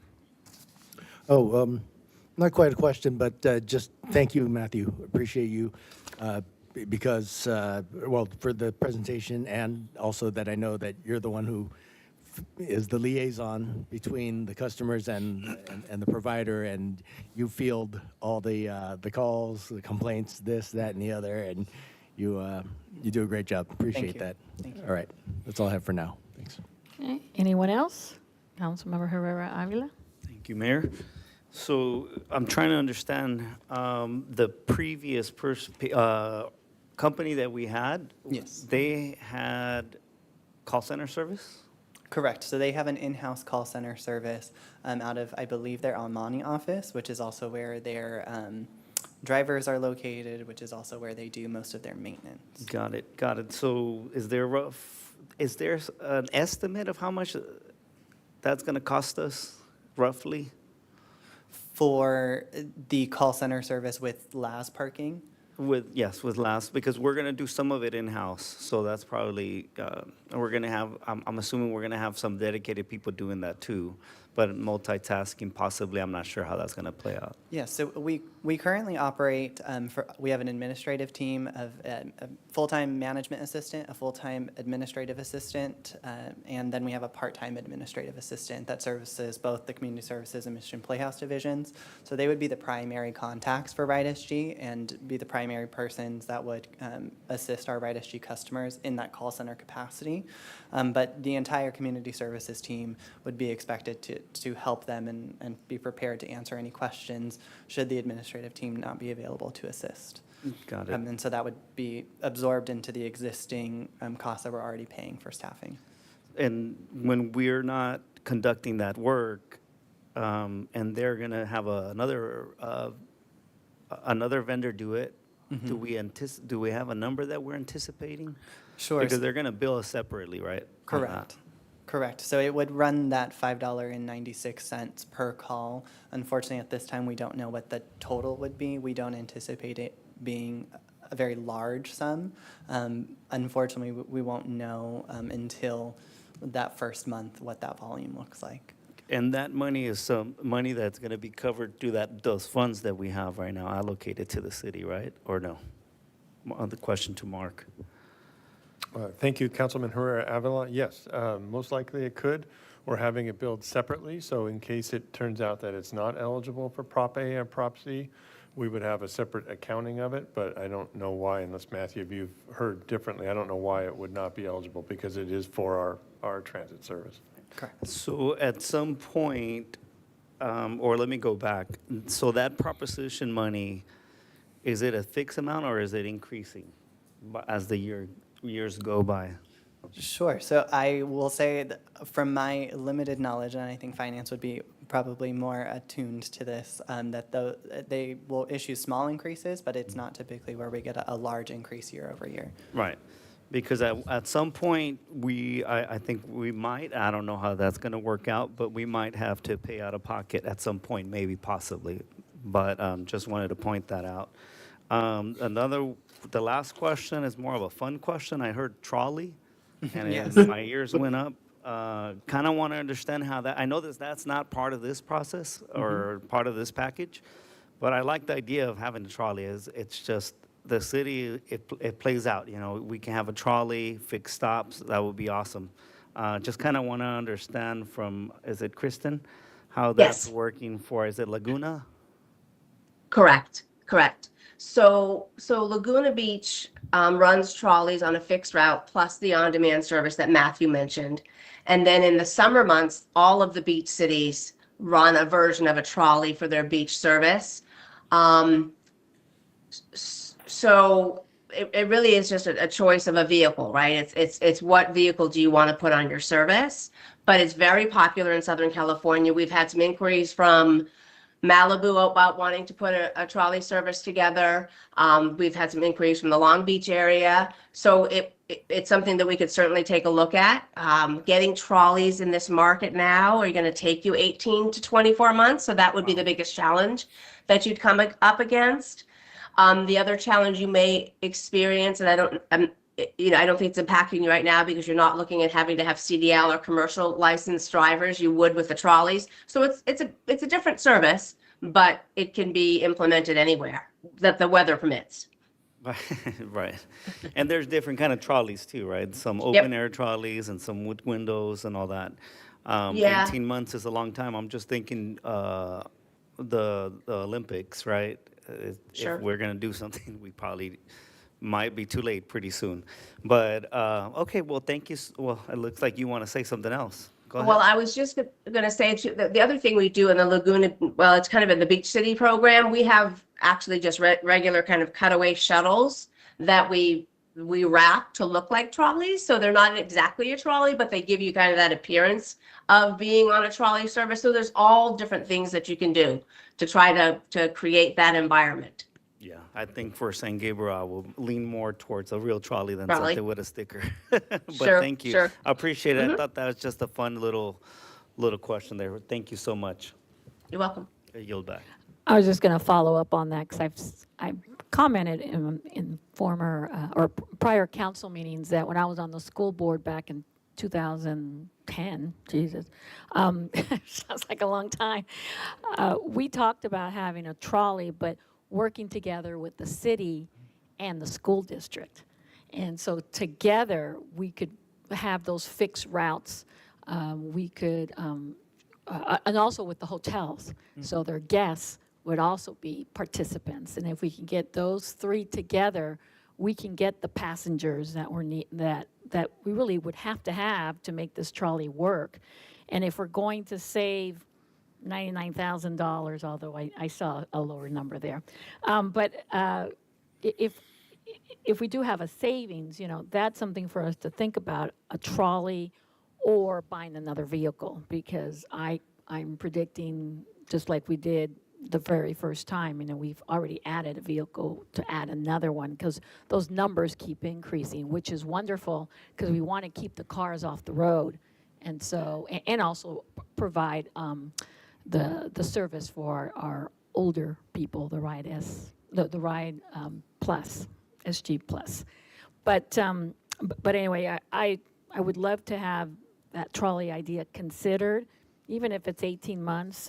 It goes by very fast, but I think it would have to be a collaborative effort. Just the city alone, I don't think we can get that ridership, but we bring the schools and the hotels together. I think it's possible, so something for us to really think about. But I had a couple more factual questions, but could I just continue on, and then I'll... Just real quick, Kristen, as I was reading, let's see, it's your page 14, but it's ours 51. You had here measure outcomes, and you mentioned weekly rhythm calls. What is that? So it really takes on the form of what the client would like. But so, for example, our City of Calabasas client, our local management team, and any of our executive that may be in the area at the time, they meet every Monday morning. And they talk about on-time performance. They talk about, did we have any incidents? Do we have any upcoming events or anything that we need to do for the city itself? So we could set up weekly rhythm calls. As a company, LAS uses rhythm calls to stay in touch with employees and just to stay in touch with departments. If I talk about City of Irvine, they don't need weekly calls. He prefers to have a monthly call, and then he just reaches out when he needs something. So we would set them up based on what the city wanted. Okay, so just an update, weekly calls. It's just a collaboration. It's just getting together and talking about what's been going on and making sure that we're all pointed in the right direction and meeting the expectations. Okay. And then on page 26 on your report, but 63 in red for us, you have AI dash cam. And I found that interesting because I don't believe we have a AI dash cam with our current vehicles, Matthew? That's correct. There are video. But they're just your regular recordings, videos, but we don't have AI. Correct. Can you explain that? I mean, that doesn't mean that we have a live driver, so it's no AI driving there. But Correct. It's so what it like is it's Waymo, is that the way? Yes, no. No Waymo here. No Waymo. So but, no, if you can kind of just share how that benefits our participants, our riders, and our community. So what that is it's one of our technology solutions, and it's called Samsara. And what we like to call Samsara our mixed Mary Poppins bag, because it's a cloud-based system with a camera that you can do all kinds of things. We can monitor idling. We can monitor fleet utilization. We can look at engine issues. We can look at, monitoring our maintenance, our preventative maintenance. But the one thing that is really, really kind of what LAS has prioritized it for is the safety of the passenger and the driver. So what happens is we will set the system with a certain set of criteria: speeding, hard braking, quartering, cell phone use, whatever we collaborate and decide we're going to do. If that particular wearing a seatbelt, if that particular driver, fails on one of those criteria, an alert will go to their manager, and then it will allow that manager to have a counseling session, review it, have a counseling session, and will hopefully then prevent any future behaviors. Or they may be able to say, look, the seatbelt was on, it just matched the color of the shirt, and the camera didn't detect it properly. So it's really kind of a safety item for the drivers and the passengers. Okay, thank you. welcome. Councilmember Ding? It's the same question. Continue fixed raw and trolley. Actually, when we proposed from our diorite and use the RideSG, that's one of the idea too. So why we use the RideSG? For my understanding, hopefully your company can you do the analysis? So which one fixed raw? It's feasible for our city resident. So that's one of that back to that time my goal too. So if feasible, the trolley is good. It looks like it's really family style. But if not, at least we have some, because the community, the resident, they always asking, so why our city don't have the fixed raw? So yeah, so I just want to know, so for your company, can you do this after you're running and give it to us some report? So your suggestion, so what are we for the future, Yeah.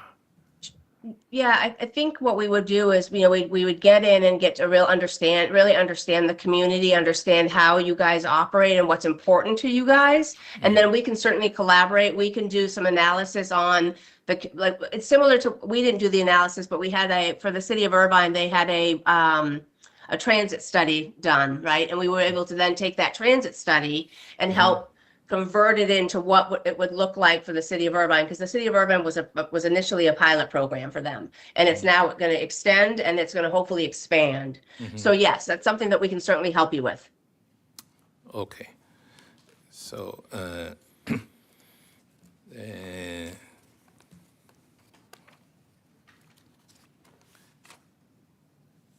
for the question also is for the operation time. So our city currently is 7 to 7, right? So just want to know Irvine or Laguna Beach, what's their operation time?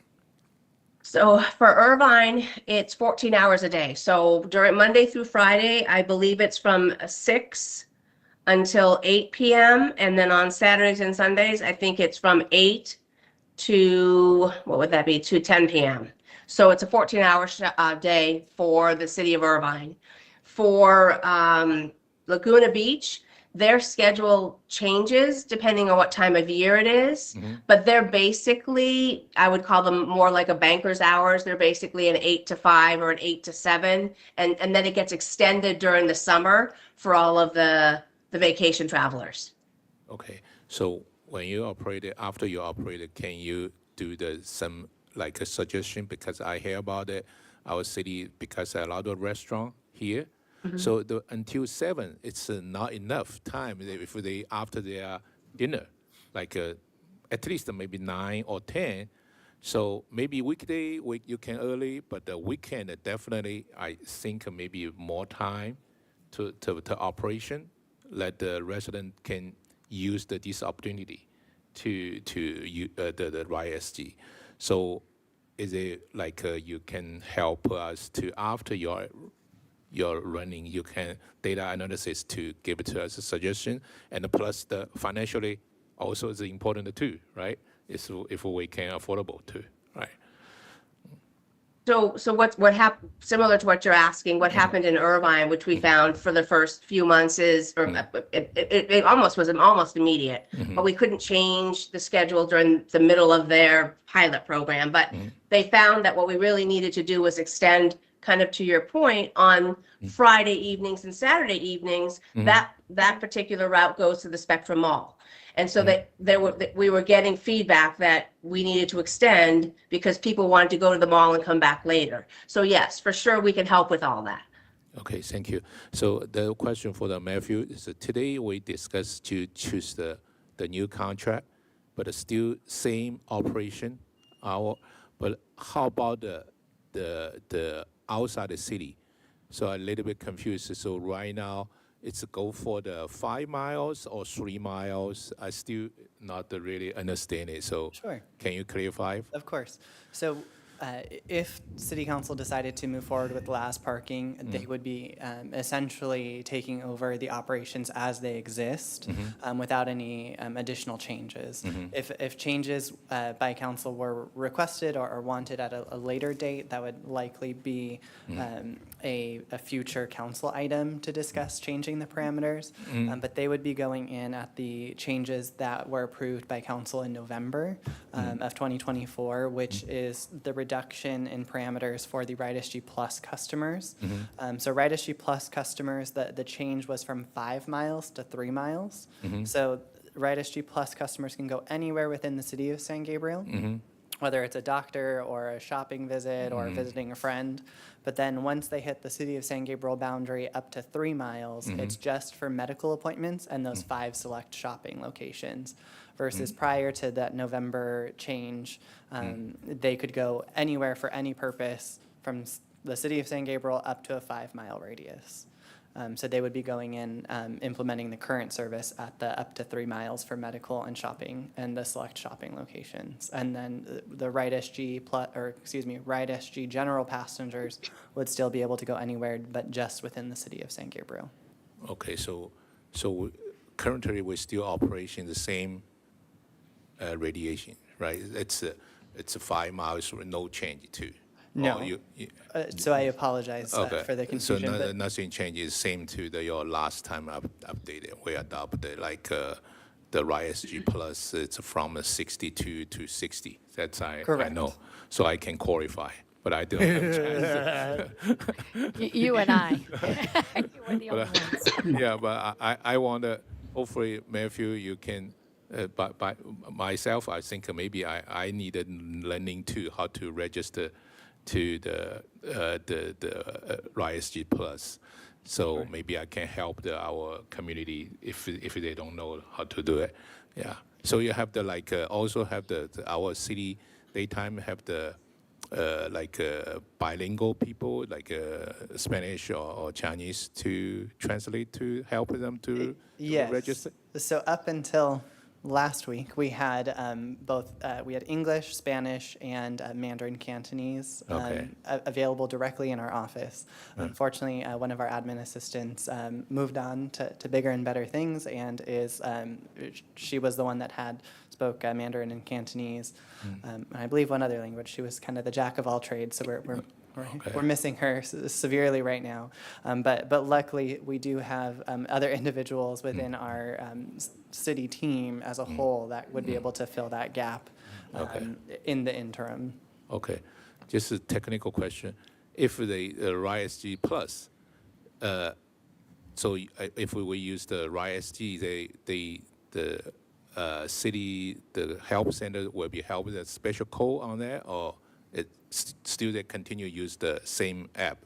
Correct. So the RideSG Plus customers would have both options available. So if they feel comfortable or are willing to utilize the mobile app, we do encourage them to do so because they get the most up-to-date information that way. But they will also be able to call what we will be advertising it as the call center. So during the regular business hours, they'd be getting a city employee. Outside of regular business hours, they'd be getting the call center through last parking. Okay. So actually, they not just can use the RideSG, the app, they also still use the call center to help. Yes.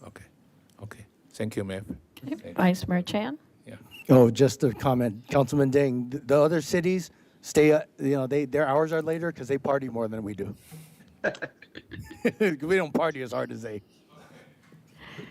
Okay, noted, duly noted. Chief City Clerk, do we have any public comment? I have no speaker cards, Mayor. Okay, and I don't see anyone in the audience. It's now time for council discussion or motion to approve. Who would like to start? Vice Mayor? I have a few comments, I guess. For the item at hand, it seems good to me that we seem to be saving more money, and Laz seems like they have quite a bit of experience. So I'm pretty comfortable with that. But separately, well, it's kind of related, I guess, and to, I think it was Councilman Ding's point that maybe in the future we might need to bring back an item to reevaluate rejiggering the hours of service and the parameters of mileage, and because I've used the service in the past, and I've also talked to a lot of customers, other customers who have used it, and I would encourage my colleagues to consider. Well, I guess I don't need to ask for permission right now to bring a specific thing back at a direct council meeting next time, but just to consider possibly returning the parameters to a 5-mile radius and also without the parameters of specific doctors' offices, because I have talked to a lot of users of the RideSG Plus service, and they have complained quite a bit about not being able to go to the doctors that they used to go to, and certain shopping areas that they used to be able to go to.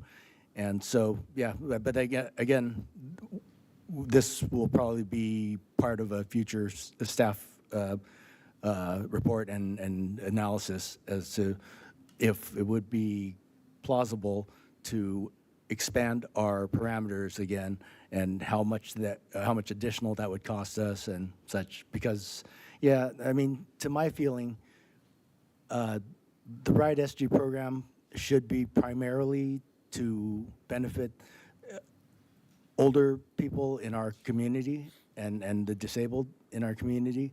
And I understand that we have a certain budget, we have a certain pot of money, and so the more benefit or the fewer benefits we give to the RideSG Plus system in favor of having higher number of riders on the standard RideSG system. And it's just a matter of kind of each side is competing, and I just feel that if I had to choose one or the other, I think our system is better. We better serve our community by giving a little more advantage to the older members and the disabled members of our community. So that's just my opinion and kind of direction I'm looking at. And when we do finally start whatever next phase, if we contract with Laz, and we see how their system and their services work, and see if we're satisfied with them, then we can consider jiggering again, like I said, rejiggering our internal rules for the level of service. So that's all I had. Thank you.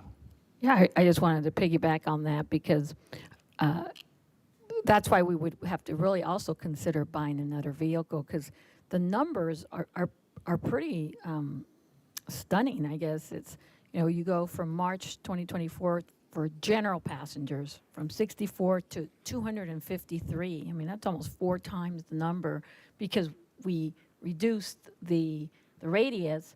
But you're right, then we had, if you look at RideSG Plus, you have at least 100 less passengers. Right. So, I would also like to, once we get ourselves settled here, to really consider buying another vehicle.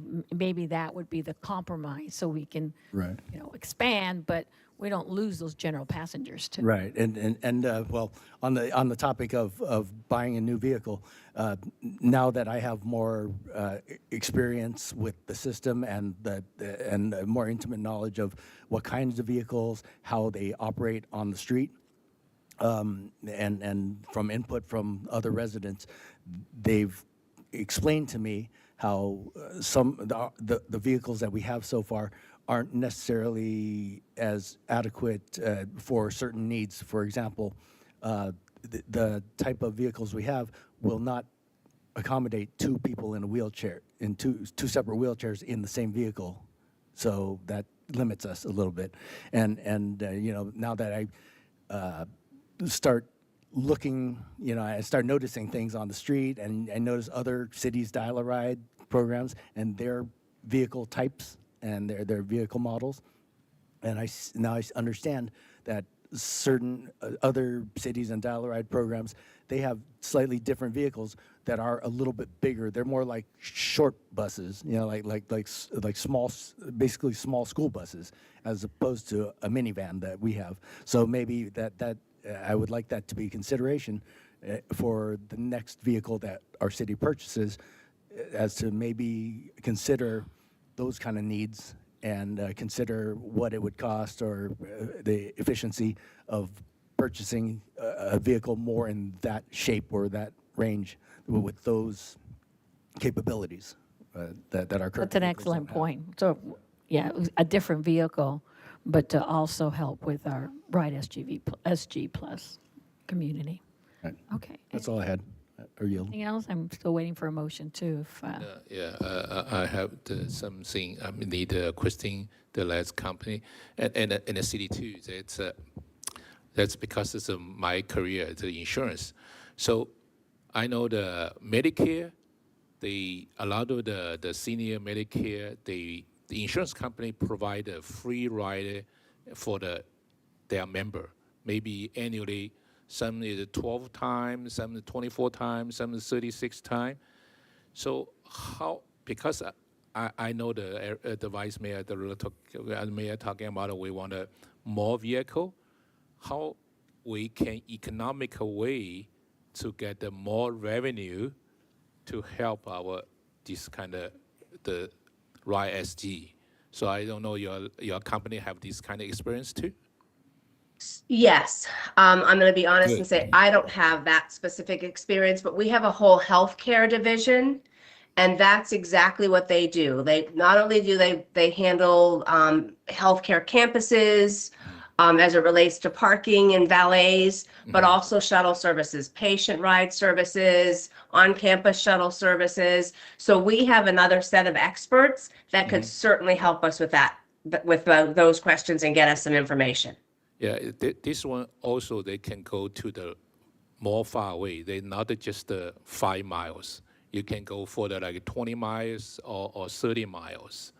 So is it possible, the Matthew, you have chance to work with the Christine, their company, to find what's the also provide a good service for our resident, and plus our city financially can get the help too. Yeah. Thank you. The city attorney is telling me that we're kind of going off course, so maybe that could be a separate discussion for a later time. But yeah, I know, but I'm just asking. yeah, and he's telling me. Okay. I got both of you. I'm trying to find a middle ground here. The city attorney's. Yeah. So anyway, maybe that'd be a later discussion. So let's get back to. I need a motion. Yeah, why I asking a question is because they have this kind of a lot of the capability. So give me the confidence to make a motion with this new company. Well, you're going to make the motion with or without the answer. So that's a separate discussion. So may I have a motion from somebody? Sure. I'll make the motion to approve staff recommendation. Thanks. And the second? A second. Great. Let's vote.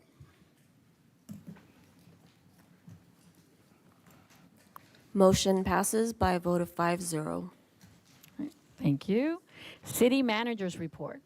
Congratulations. Oh, thank you. Thank you, I'm Christine. sorry. Thank you so Appreciate much. Thank you. Congratulations.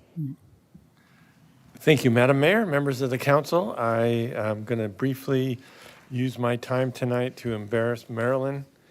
Unfortunately, we're losing Marilyn, and she is going to be going to the Ontario Airport Authority. She's going to be the clerk of the board. It's a wonderful position for her, a step up in her career, which she fully deserves, and it's also a heck of a lot closer to her home, so her family life is going to be improved tremendously. She's been with the city for 8 years and has been a phenomenal asset that time. Sharon walked into a great team that Marilyn had kind of started training, and Marilyn is sort of the jack of all trades and does everything in the clerk world plus everything else. She sits on every citywide committee, and I have not met too many people that have a smile on their face every day like like Marilyn does, no matter what is going on around her, and that has been extremely helpful. So Marilyn, we're going to miss you. Sorry to embarrass you without letting you know ahead of time, but I figured the council would want a chance to say goodbye to you as well. Okay, is that acceptable for us to say something? I got to make sure because I keep getting reminded. Well, I already expressed myself personally to you, Marilyn. You will be very, very, you'll be missed.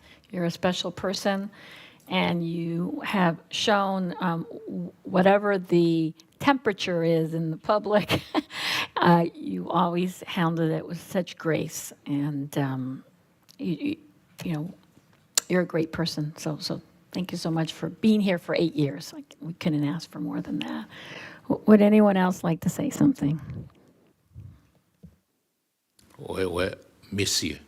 So yeah, so actually, I think it's back to the commissioners or just meet you, and then you really help for and anything regarding this related to the city clerk. It's do a wonderful job, and really like a lot of the paperwork. You looks like one of my mentor too.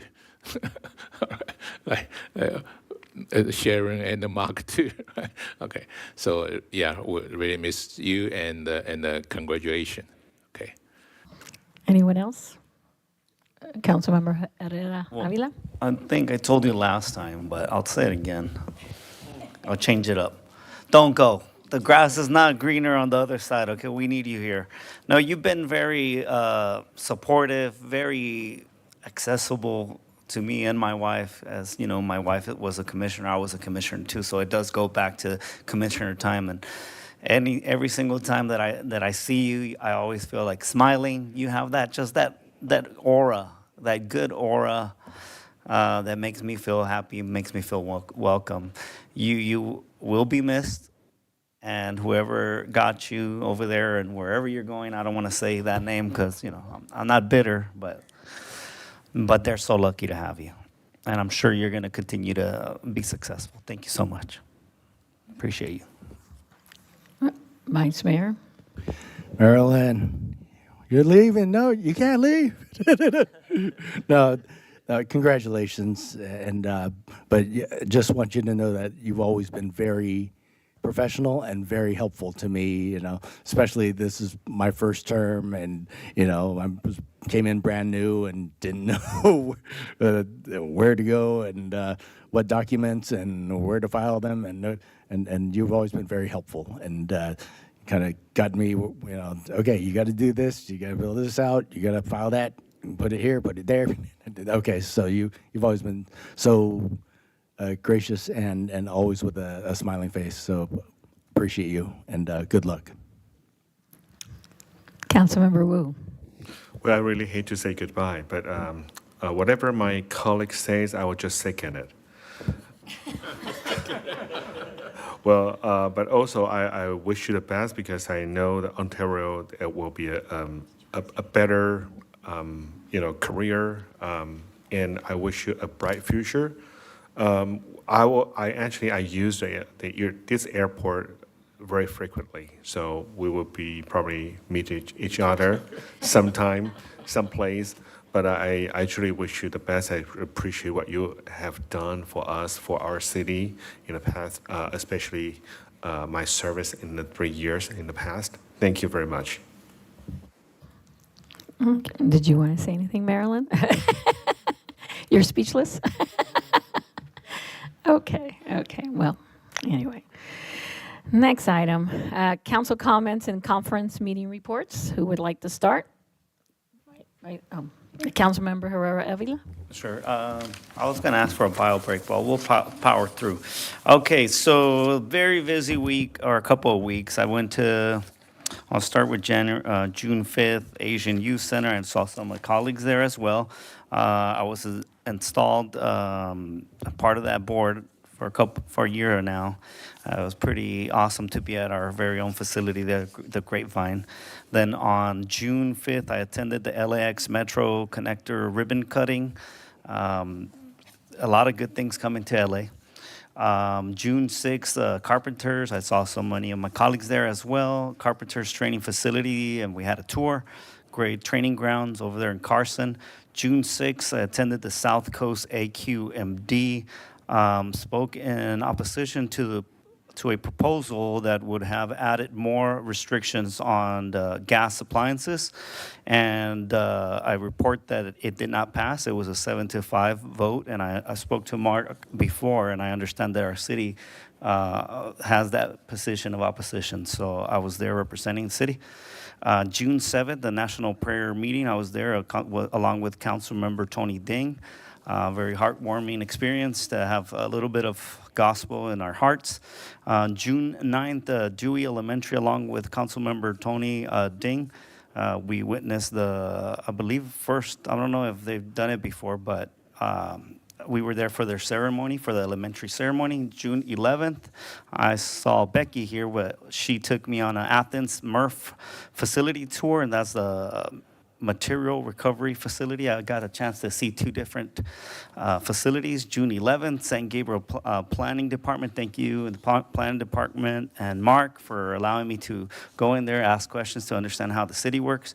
June 12th, San Gabriel County Water District tour. Got to see a lot of where our well sites are at, including the one over by the Ranch 99. Just trying to really understand how everything works here. And June 12th, again, San Gabriel Valley Legislative Reception, where we were very prominent. San Gabriel showed up, 4 of us, 4 out of the 5. And I think that we were the only city that showed up that strong. So number one, I don't know, we'll figure it out. So June 16, lastly, June 16, 2025 Water Resilience Summit conducted by not ours, but the Supervisor Lindsay Horvat. Was very, a lot of information. Lastly, if I may, I just wanted to make a quick statement. I wrote a speech, but I'm just going to go from the heart. I know that just LA in general has been, it's been a tough time living in LA right now with the whole operations from the federal government. A lot of protests, and I just want to say we have the right to protest and stand up, but people have been crossing the line and throwing rocks. I seen it firsthand, throwing rocks at ICE, burning American flags. I do not condone that kind of behavior, but I do support peaceful protests on both sides. So with that said, I know even I heard stories of people getting chased down from our own railroad track over here, and then ICE at the car wash. It's just, it's heartbreaking to tear families apart. My family came here illegally. We migrated here from Guatemala in the late 70s. My parents did, but I did not see them as criminals. And it just breaks my heart to see other people that are getting targeted right now. But I don't want to make this political. I just want to say, please be safe out there, and just be mindful if you do interact with ICE. There's a serious punishment if you're interfering with them. So be very careful and be very mindful. And I yield back. Thank you. Thank you. Vice Mayor Chan. Okay, I'm gonna have to compete to speak that fast. All right, all right. in 5 minutes. Sorry? Oh, 5 minutes. It's 3 minutes for them, it's 5 minutes for us. You know that double standard. I don't know. Well, I know you guys, I know you take time for some other council members, so.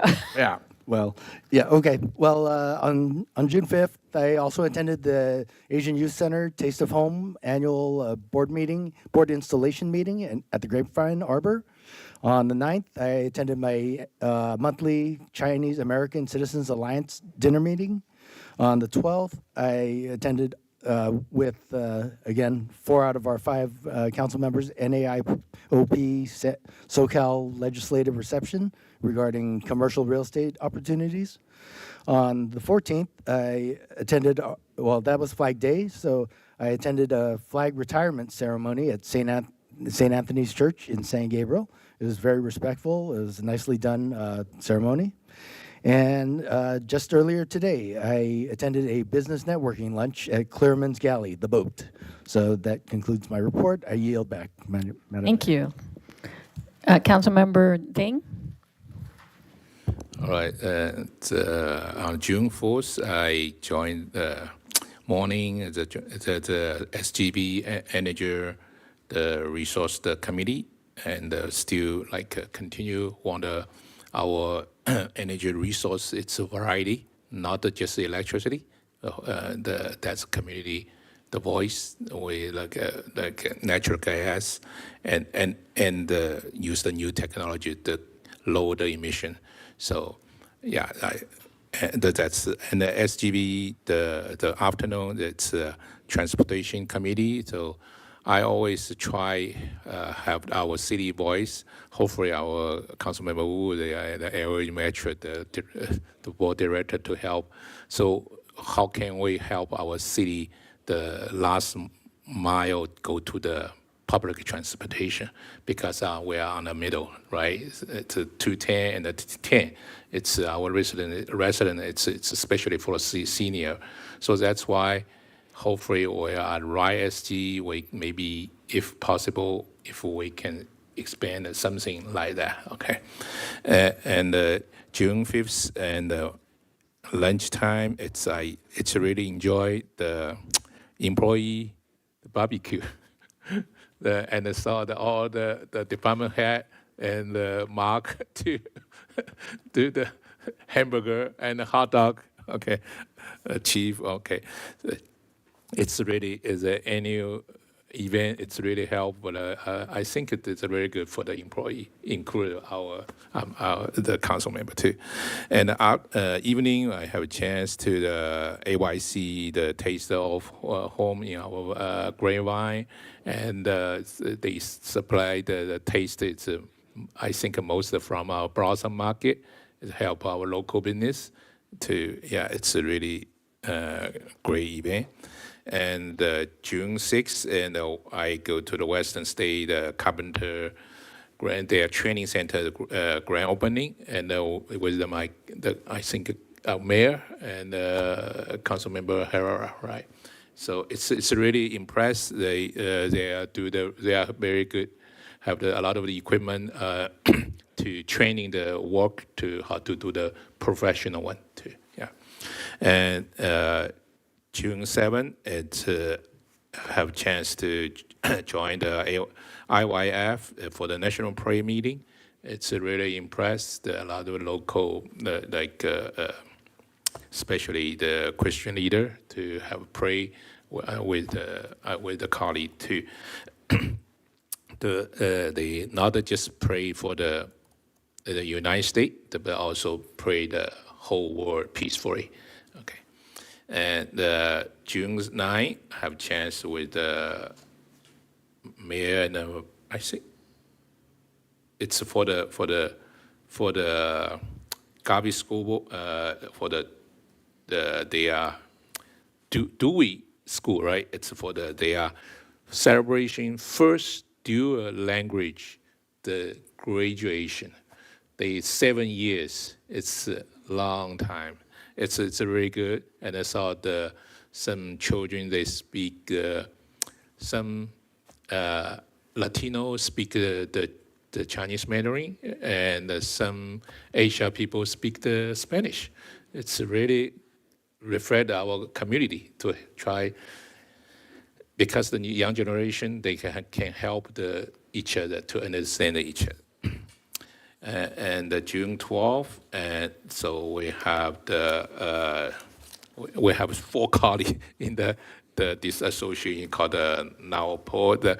They do the commercial, the real estate business, and actually I hear about it. They really like our city of San Gabriel, have a lot of opportunity and a lot of the project going forward. So yeah, so it's good. I suggest that if you're coming, they are coming. It's really help our the housing and the safety. Welcome, right? And June 14th, it's I have with the mayor and the vice mayor with the St. Antonius Catholic Church, their community retire flag ceremony. That's for me, it's the first experience. The amazing, the Boy Scout, right? They retired the American flag.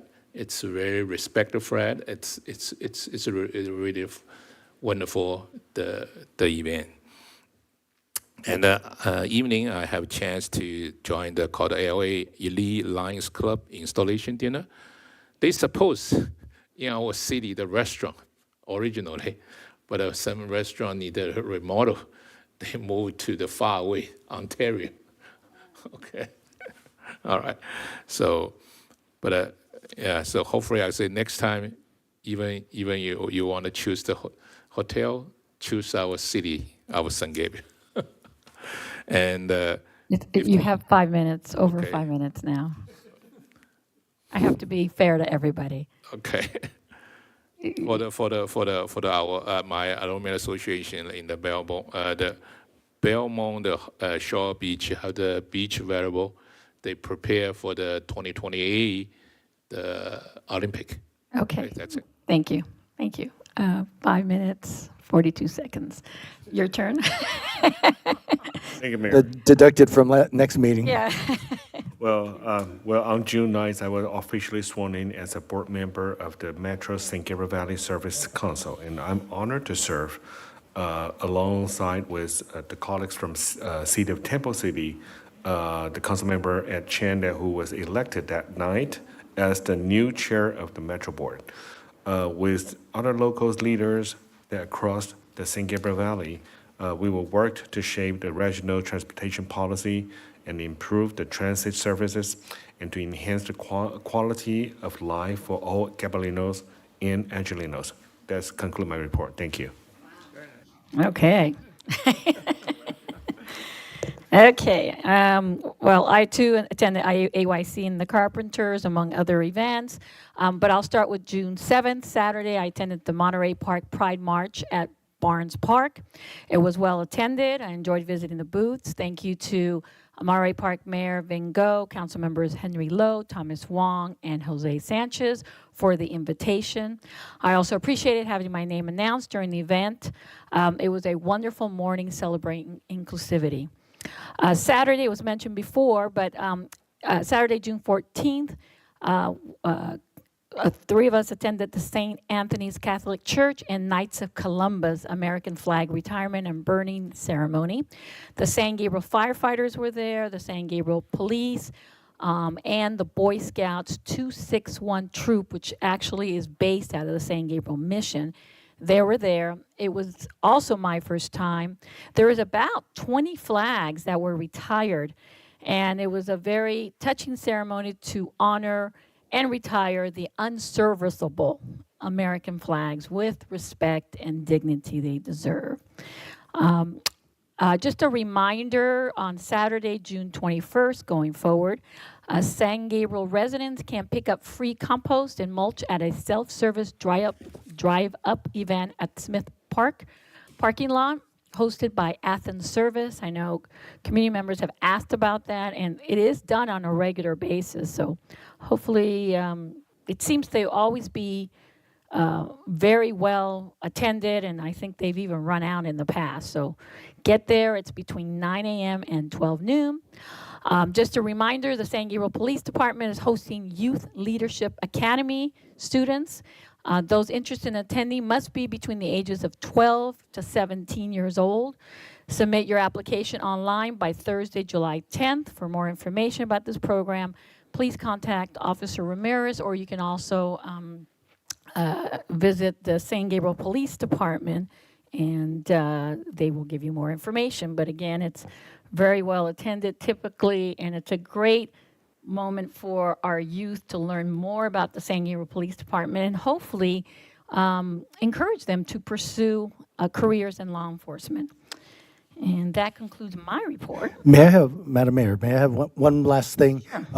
Just a reminder, this coming Sunday, from 3 to 8 p.m., Active SGV, they're doing their Mission to Mission event, an annual event where the two ends are Mission Street in South Pass and our San Gabriel Mission here, and they go all the way from there to here through Alhambra, and there are stops along the way, and they're encouraged to take alternate transportation like a bike, a scooter. Last year, I even walked the whole thing, and so, and if you think you're strong enough, you can try to run it. And so, yeah, hope to see you there. Yeah, again, it's an organization called Active SGV, and it's the Mission to Mission event this coming Sunday at 3 to 8 p.m. Okay, thank you. I yield. Great, absolutely. Okay, closed session none. Adjournment. As we adjourn this meeting, I want to take a moment to reflect on the recent immigration enforcement actions and the protests that followed. This has been a time of heightened anxiety and uncertainty surrounding immigration enforcement and widespread protests. I believe enforcement should be orderly with thoughtful collaboration between federal and local agencies. I also strongly support peaceful protests as a cornerstone of our democracy. Let's work to protect both constitutional rights and public order. Uncivil actions on either side only harm our communities and causes. Last Thursday, the City of San Gabriel and the San Gabriel Police Department issued a joint statement on immigration enforcement, which can be found on our social media platforms. We, the city, also encourage our community to stay informed through trusted and reliable sources. The next regular City Council meeting will be held on Tuesday, July 1st, 2025 at 6:30. The meeting is adjourned at 8:53 p.m.